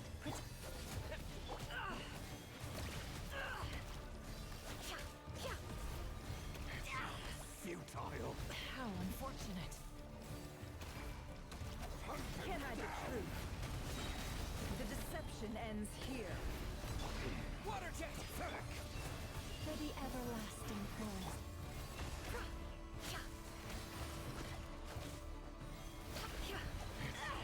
Futile. Go! Bombs away! Move. Be silent. Close your eyes. Do you fear the dark? The moonlight It all adds up. betrays you. Move. Your little game of heroics is over. Who wants to go first? Betrays you. Oh shit. Get out of my sight! No! We've been separated! You okay? Nefer! Where are the others? Stuck outside the barrier. I guess he really doesn't like us. I told you before, knowing too much is always a death sentence. Be careful what you wish for.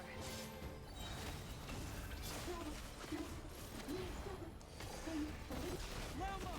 Can you hear me? Hold on, silence. Holy shit, dude. This is just insane. I am loving it. I need to focus. Stick to the plan. Remember my most important task. Just keep stalling him. If I can stall him for long enough, the moment will come.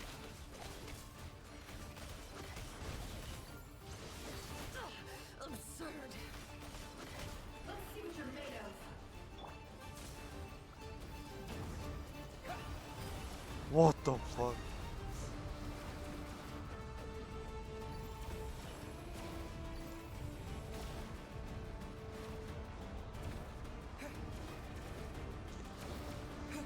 I've got this. Water jet!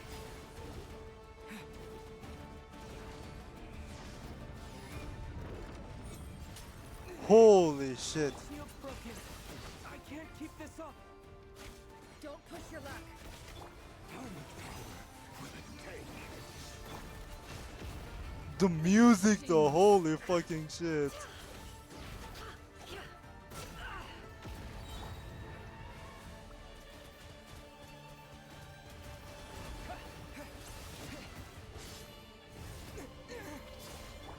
The deception ends here. It all adds up.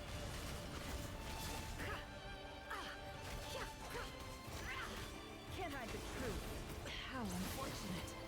Destroyed and reborn.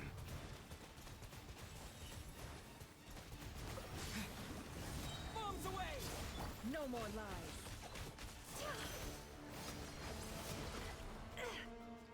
Can't hide the truth.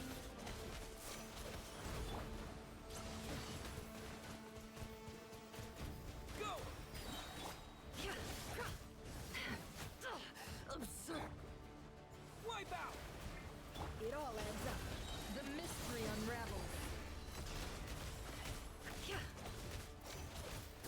more lies.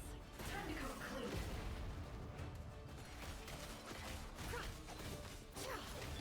Go! Can't hide the truth.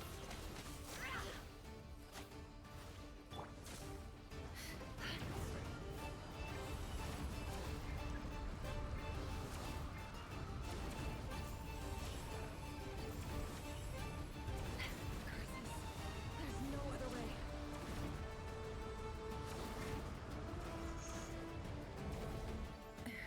Oh shit! Quick time event!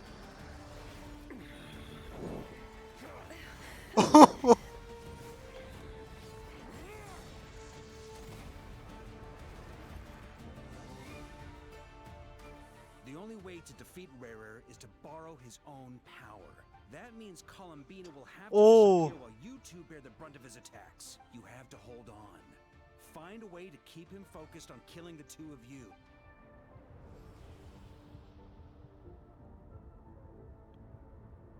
Nefer, your eyes are bleeding.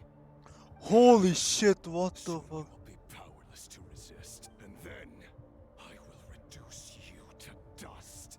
But that dust will plague your memories. Come on. Keep holding on. Any other tricks up your sleeve? Let's see them. As entertaining as they are. You've backed yourself into a corner. You don't fool me. I see your fear clear as day. I have to stoke his rage. Make him unleash everything. You fear what you could never defeat. You fear the thought of never being able to save your beloved. You cannot win the fight against fate, Rarir. Is that what you think? Well, now it's your turn to feel afraid. Oh shit! You fear the sound of your own name? Is it us you hate? Or is it what you've become? Let's see what becomes of you.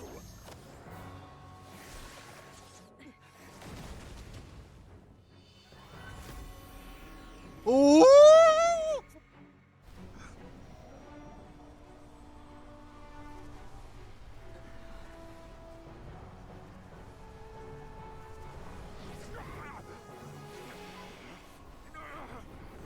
Oh shit!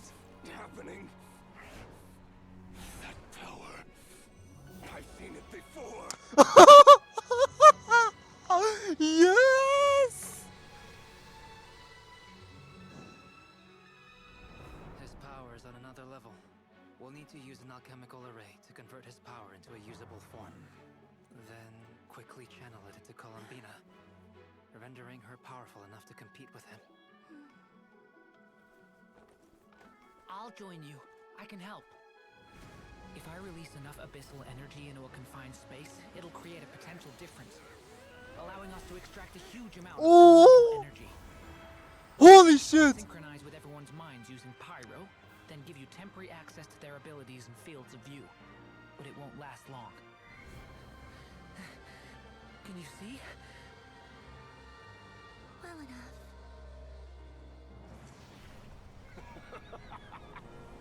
So, we have a student of Gold Rhine-Daughter. Oh!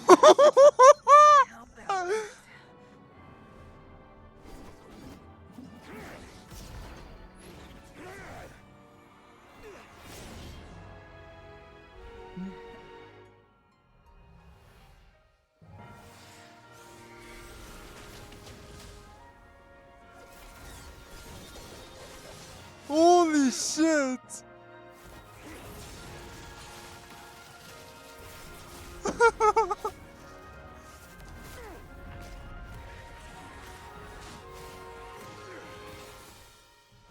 You use my own power against me? Just like how you stole Kuvaki. Look familiar? Oh dear! This is cinema!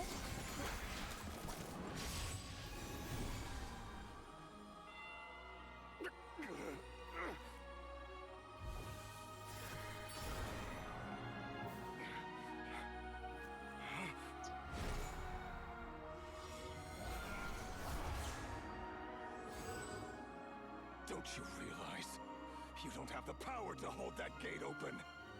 I don't, but someone else does.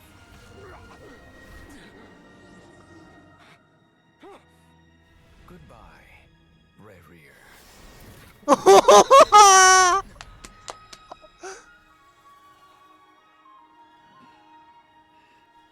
We won. Holy pig.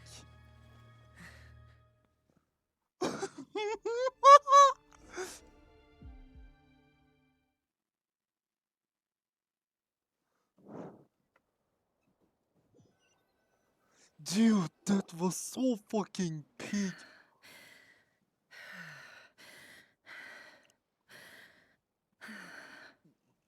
Nefer, how are your eyes? They're fine. Apart from the blindness, of course. It's not too late. Let me handle it.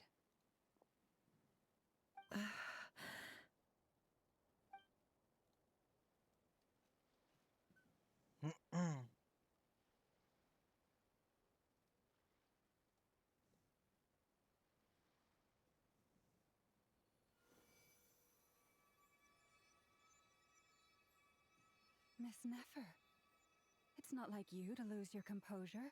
That was the most reckless thing I've ever seen you do. Reckless how? The situation was critical. Our lives were at stake. We had to do something. Even so. Okay. I guess you're right. Under the circumstances, it was a wise decision. You traded your eyes for an incredible victory. In business terms, I suppose that's a huge return on investment. I'd be hard-pressed to argue otherwise. Still, I don't like this outcome. And I don't want you to lose your sight for good. People suffer when they make sacrifices they shouldn't have to make. Whether that means faith, strength, or in this case, your ability to even see. I had hoped you could win without sacrificing so much as a single hair on your head. Thank you. Really. All done. Don't try and open your eyes just yet. We'll see how you're doing in a couple of days. Until then, please follow your recovery plan to the letter. I'll send full details through Yehoda. For now, just get yourself home, relax, and rest. My dear friends, we have fought bravely and achieved a spectacular victory. A dark cloud has been lifted from the skies of Krai. All in this land will be grateful for what you have done. The moon will remember this day. Thank you both.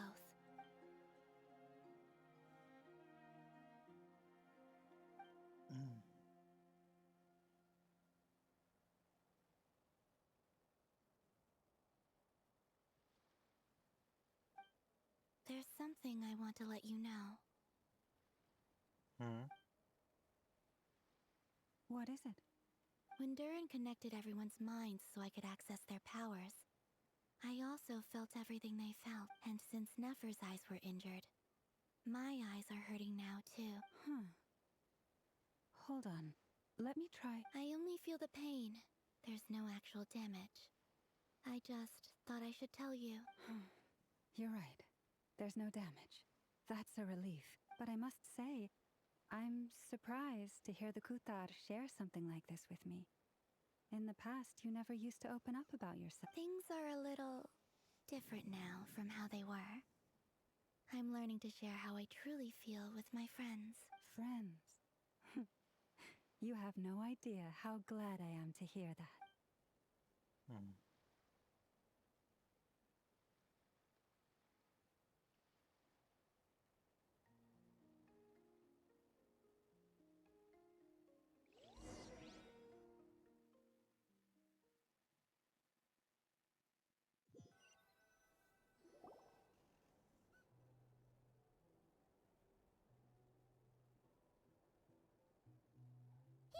You're awake! How are you feeling? Any aches and pains? Did you sleep well? I'm doing all right, Paimon. No need to worry about me. Phew! Well, that's good. Paimon's been sitting on the edge of the bed worrying about you for ages. You slept a whole day and night. Poor Paimon had to eat all by her lonesome. Glad to hear you didn't starve. How was the food? Well, it wasn't the same without you there to share it. Honestly, Paimon just can't relax when you're not your usual self.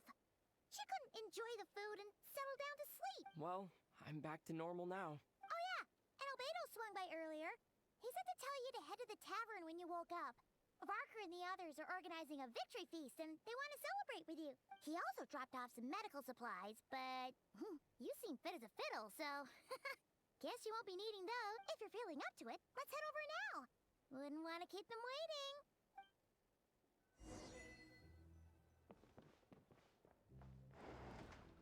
Before the moon's fall.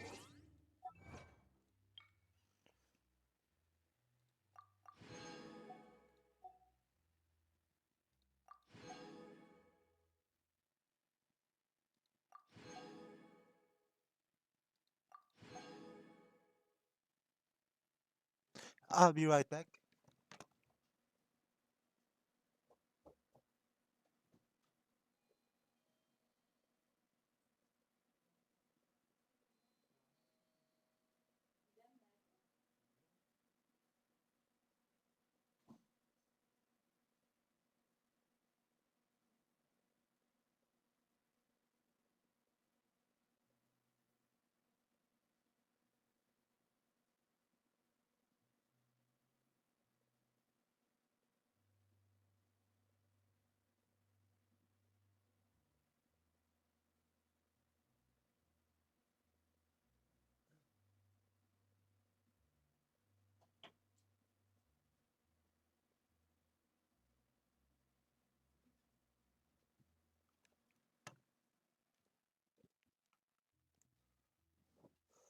I'm back.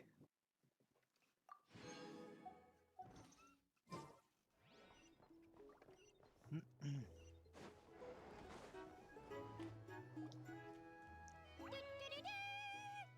here! Traveler and Paimon! Perfect timing! We were literally just saying how there's no way we're holding this victory feast without you any longer, and we would have postponed it till tomorrow. How are you feeling today? Much better. Thanks. Don't worry about me. Relieved to hear it. If that changes, just let me know. Happy to check you over at any time. Yep, we're here for you. Anything you need, just let us know. Oh wait, where's Nefer? How are her eyes doing? Nefer's right over there. I'm sure she'd love to catch up with you.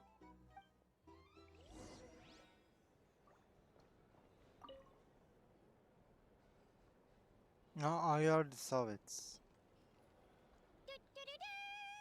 We're here! Traveler and Paimon! Perfect! How are you feeling? Much better. Relieved to hear. Yep. Oh wait, where's Nefer? How are her eyes? Nefer's right over. I'm sure she'd love.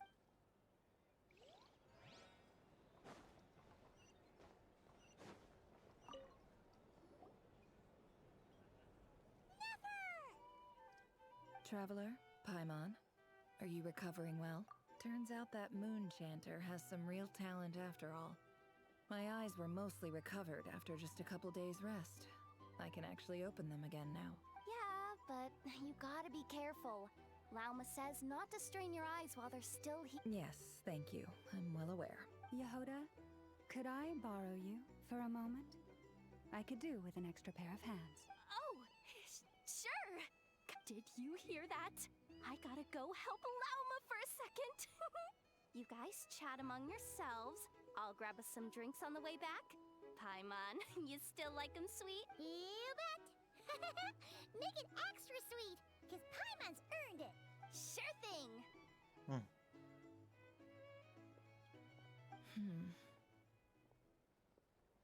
What's the deal?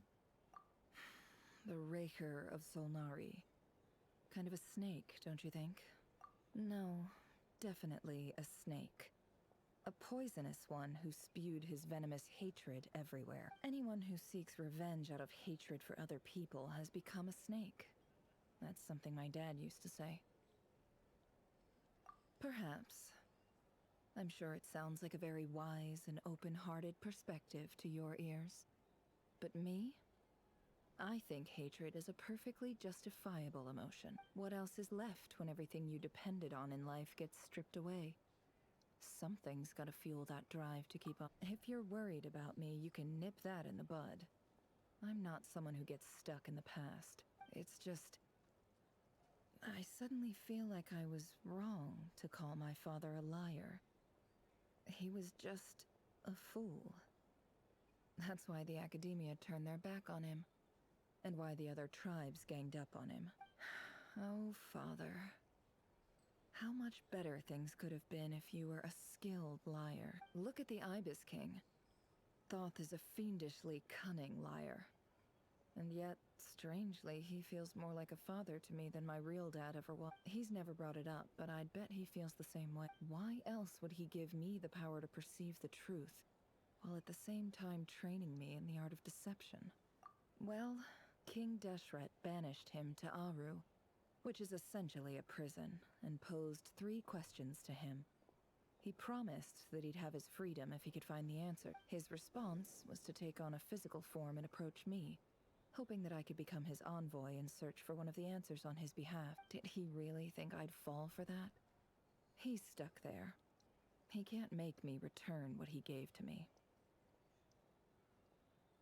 So that's enough for you to decide he's nice, is it? He's a prisoner, and he was scared.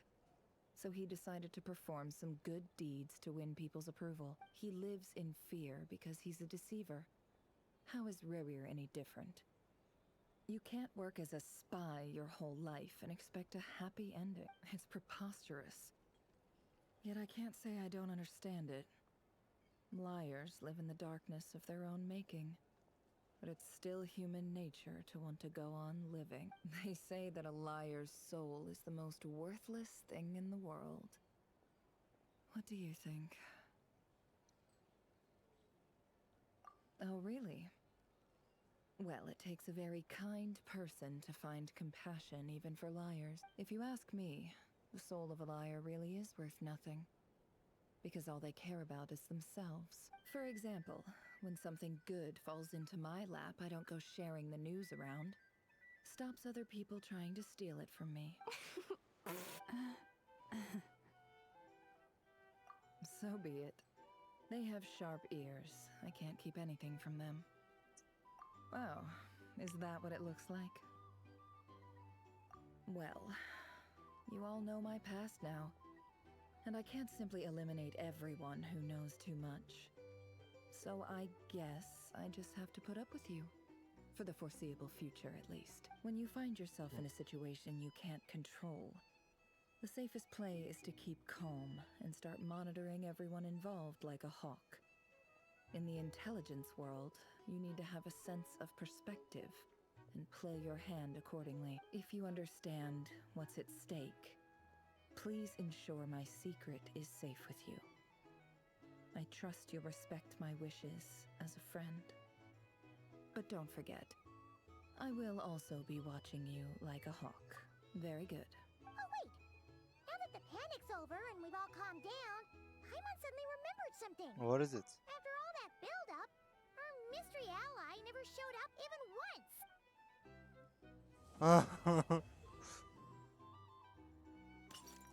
Oh? Huh? Am I imagining things?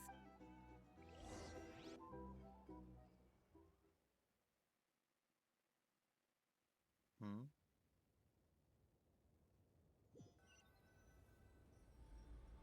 So, that close colleague who stayed behind with you? What's he been up to recently? Don't know, Dotore. don't care. I get more normal human interaction from hanging out with Bosco 2 than him. Although, now you mention it, he hasn't bothered me in a while. I wonder If he's disappeared without a trace, it's the biggest gift he ever gave to the world. I somehow doubt that's what's going on. It's He Dotore. won't lie low forever, so we'd better stay on guard.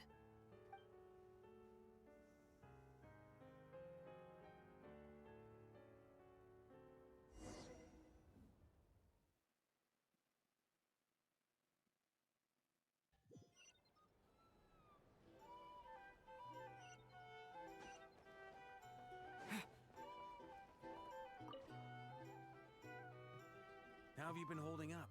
Any adverse reactions? If you start to take a turn for the worse, make sure you tell me right. You don't need to worry about me, Grandmaster. I'm fine. I mean, I barely did anything, so... What? You're too humble, young man. You played an indispensable role in the battle Yeah. for Krai. We can't thank you enough for your support. Sometimes, when people praise you, it's because you deserve it. The best thing is to accept it calmly and with grace. It's important to learn how to respond to words of admiration. Let's do a quick demonstration. Albedo, that was an incredible feat of alchemy. The pressure was on, but you worked flawlessly at lightning speed to get the job done. Thank you. I can't take all the credit, though. Durin played a big part in forming the alchemical array. See? Did you catch that? A masterclass in how to take a compliment. Okay, yeah. I did work pretty hard to help prepare for the battle. No point denying that. Hey, you guys! Hey, look who's bounced back. Looking good, traveler. Seems like you've recovered. You won't need to take any more medication. Can I get you a drink? Huh? You know how to order at a bar now? You've sure learned a lot recently. Handling a drinks order is ridiculously simple compared to alchemy. Don't worry, I'll blend into society yet. Paimon believes it. You're clearly a fast learner, just like your brother. To be totally honest, though, Paimon didn't quite follow all the details when you first explained the plan to us. Don't worry, that's completely understandable. Unless you're a student of alchemy, it's hard to grasp the principle and how the process works. To put it in the simplest terms, we saw how our enemy stole the power of Kuvaki. And that gave us the idea of stealing his power to turn it against him. When facing an enemy you have no hope of defeating, it's best not to engage them in battle. So, instead of looking for a way to overpower him, we decided to help Columbina get strong enough to at least stand up to him in a fight. For this to work, we had to analyze his modes of attack, confirm who his main target was, and make sure that he wouldn't go beyond the range of the alchemical array. For added security, we prepared a total of 4 arrays. But to mitigate the impact of the battle, we identified one location in particular as the ideal spot, which is where the confrontation took place. The alchemical array absorbed his abyssal power.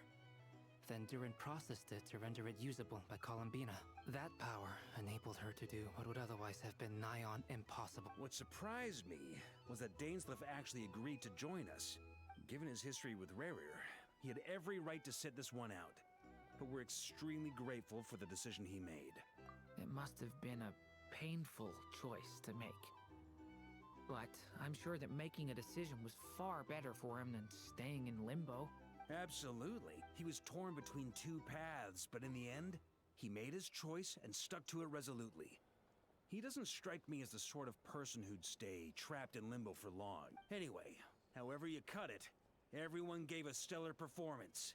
And now, it's time to kick back and celebrate.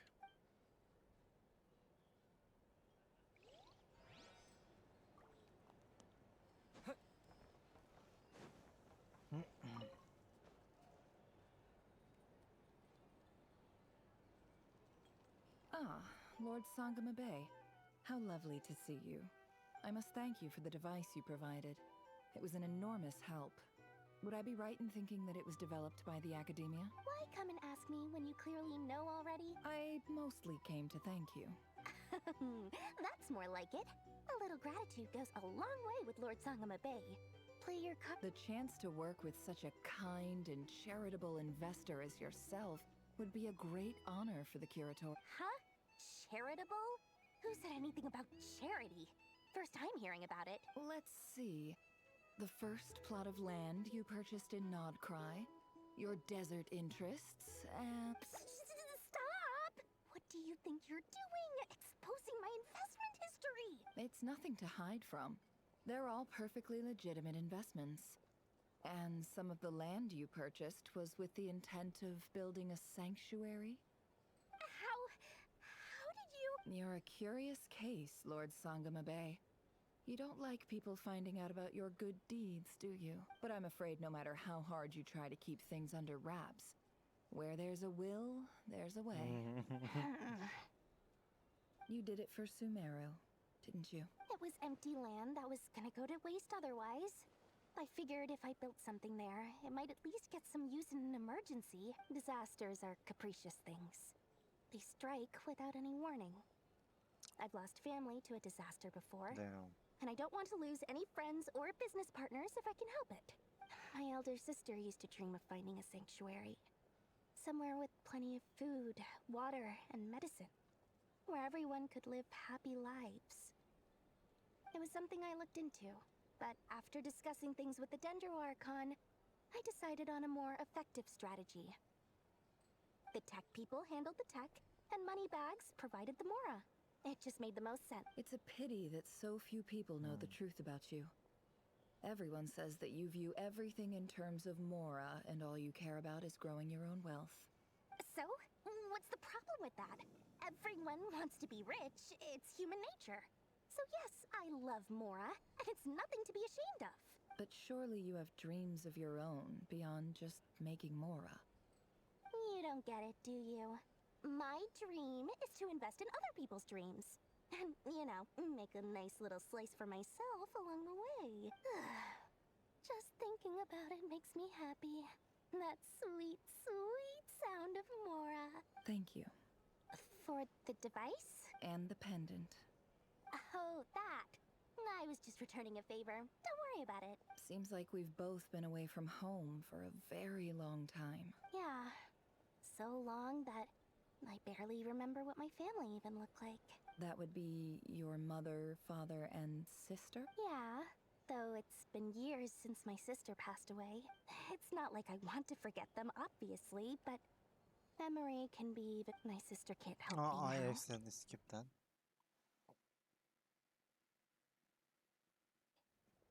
It's become a vague impression. Not everything will fade. When loved ones pass away, the beautiful memories are the ones that last the longest. Yeah, that's true. If you ask me, that's the one silver lining in all of it. Well, that, plus, I'm sure that life is much better now than it was back then. Oh, absolutely. I have tons of Mora, a big beautiful house, business is booming, and I'm as happy as can be. You've got a lot going for you too. Boss of the Curatorium of Secrets? I'm sure there's plenty of Mora to be made in that line of work. I appreciate the vote of confidence.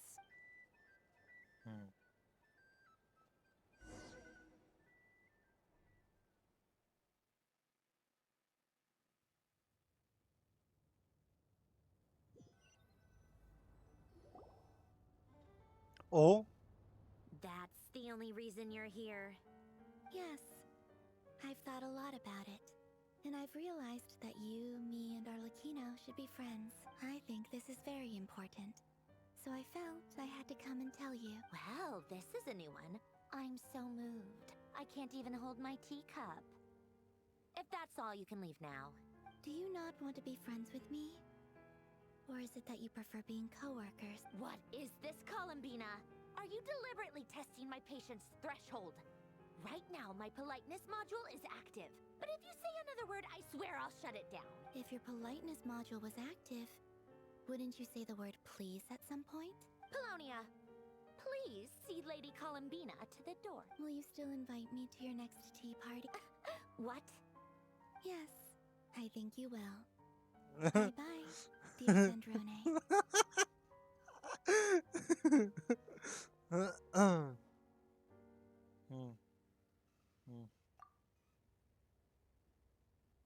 Last time, the Wild Hunt escorted you out. Would you rather I handled it myself this time? We just wanted to, you know, see how you were doing now that it's all over. Why? Out of concern for my safety? I hope you didn't seriously think that the Rahier of Solnari would be able to lay so much as a finger upon me, given how prepared I was. Mostly because you kind of helped us out, so we just wanted to check you were okay. Looks like all your robots are... Oh, don't you worry about that. Tea time is already a write-off. The visitor before you managed to kill my appetite. If you're in the mood for tea, go ahead and help yourself. Otherwise, it's going to waste. My coasters are still missing in action, though. Use this notebook instead. Whoa! Pretty hefty notebook. Look at all those calculations. You can ignore those. They're just dumb scribblings. I doodle and write in my free time. Sometimes I remember the distant dreamlike past. Sometimes I imagine the far-flung future. And other times, I grit my teeth and note down all the crazy nonsense going on in the present. Some people do the crosswords in the newspaper. This is my equivalent of that. Trying to predict the future is like daydreaming. And writing about the present just makes me furious. The past is my favorite. If nothing else, it's already set in stone, so I don't have to rack my brains trying to figure it all out. Huh. Although, having said that, the only vaguely interesting memory in my past is probably that guy they call Lord Artificer. Aline! Finally! Pretty much all the mecha and Fontaine are his personal handiwork. She is connected to them. Are you saying you know him? Like, personally? As a friend? I mean, I guess we were friendly enough. Yep. In fact, I'm probably the only normal person left who knew him at all. We used to chat occasionally back when he was still around. Before he passed away, he asked me to destroy all his manuscripts. I honored his request, but I did read through everything first before destroying them. I mean, I couldn't let the genius of Lord Artificer Alain Guillotin disappear like that. Would have been such a waste. So, that's where the formulas in your notebook are from? I see. I just told you. Those are my equivalent of crossword puzzles. They're just dumb formulas that I solve for fun when I'm bored. Alain's work was like epic poetry. The formulas in my notebook are just silly little riddles in comparison. Not that there's anything bad about them. I mean, at least, solving those riddles isn't going to hurt anyone. Except me, because I lose a few brain cells in the process. Anyway, while we're on the topic, I might as well tell you about what happened to him and his friends. Alain Guillotin had two close buddies, Renee and Jacob. They spent their childhood years together. No, at just so the gross. Institute. They were all quite competitive, so there was some rivalry between them. But it was a friendly rivalry. But beneath the friendship and the rivalry ran something deeper, a sense of nostalgia for the past. The music, man. Unfortunately, childhood would end. The prophecy would come true. The apocalypse would arrive. And the future would never be. A mad dream that would normally only capture the minds of lunatics begin to take root in their hearts. A dream of saving the world. And if Renee and Alain had been people of lesser wits, that dream would probably have ended up as something for them to joke about in their older years. But alas, they were some of the sharpest minds around. They nurtured that dream with the full power of their intellect. And it grew into something that ate away at their souls. The first of them to fall under its spell was Renee. Against Alain's wishes, he persisted in experimenting on a mutual friend of theirs to try and save their life. Alain did not approve and parted ways with Renee. It's complicated. Alain wanted to believe that Renee only did what he did for the sake of their friendship. But when he told me about what happened, I could tell he still had some suspicions about Renee's motives. Perhaps the seed that would grow into a nightmare had already sprouted in Renee's mind. Even then. The next time they met, Renee's soul had been completely engulfed by the dream of salvation. His futile attempt to change the tide of fate only resulted in a wave that swallowed up the world, even before the apocalypse came. And although that wave died down eventually, I hear that it just recently came back with a vengeance. As I understand, Renee wanted to live out his dream of salvation once more. But I'm told that the attempted resurgence finally died out for good. At long last, Renee awoke from his deluded dream. Though of course by then it was far too late. What do you think of Renee? Do you admire his transcendent genius? His view that any price was worth paying to achieve the lofty goal of saving the world? Or do you despise him? Dismiss him as an evil madman who wrought havoc on the lives of everyone around him as he pursued his delusional dream? Same difference, really. Just a matter of perspective.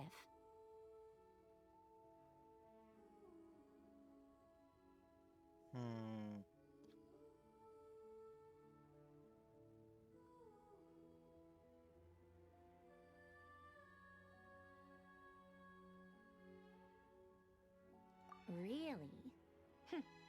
I can't tell whether that's because you disapprove of his deeds or Because he he failed. Hmm. Or maybe you have some other reason. Renee no longer exists in this world. And I if don't really Renee- despise him though, like, but I Really? don't admire him indeed. Like, he did bad things for a good goal, but still failed. So in the end, it was simply doing bad deeds, bad things to people. That's all it ended up as. He wasn't able to save at all. So I say, don't admire.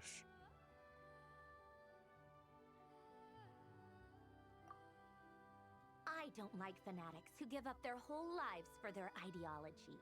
Nor do I like fools who let their delusions take control.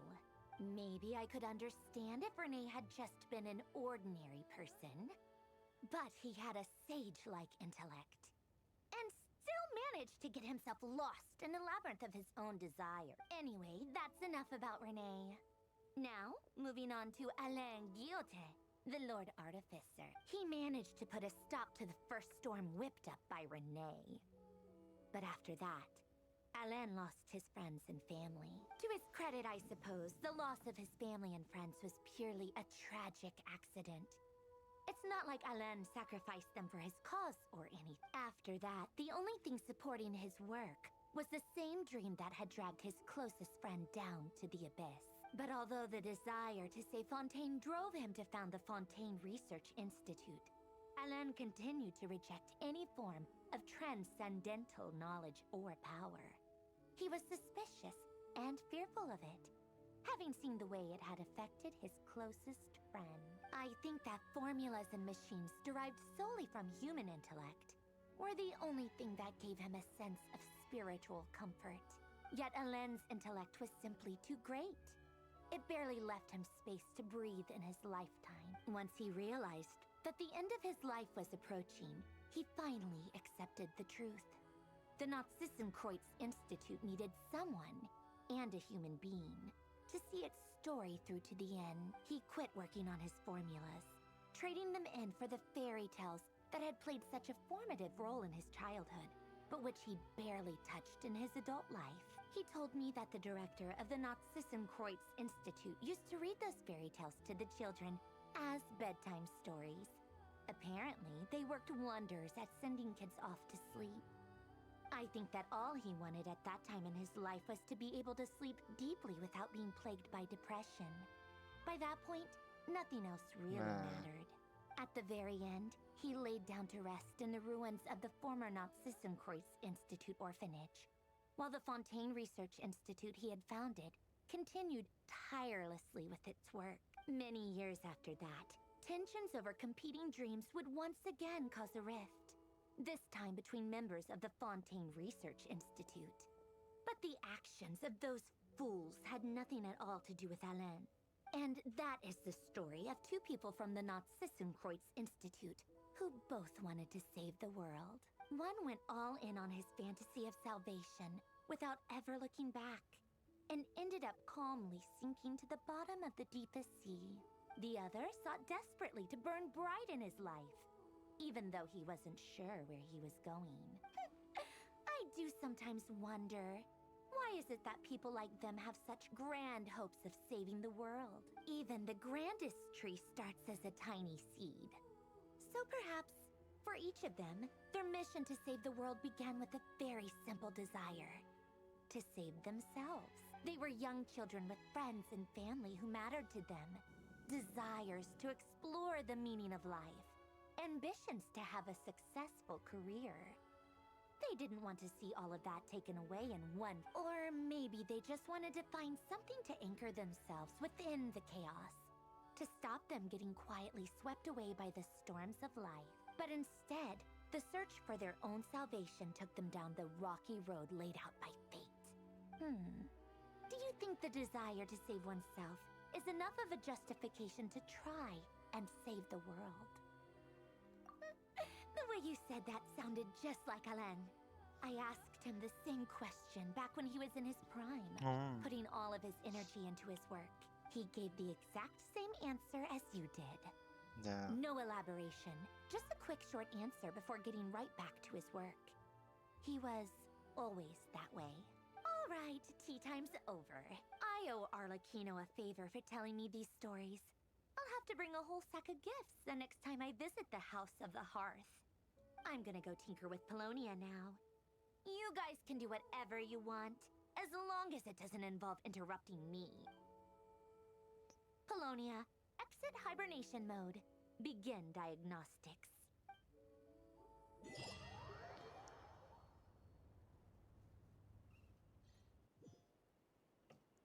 Wow, what a quest, man.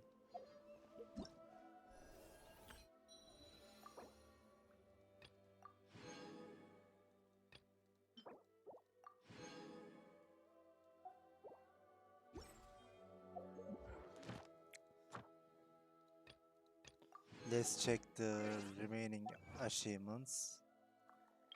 Ah, it's just that. Alright then. That is all for this stream. I'll see you all later.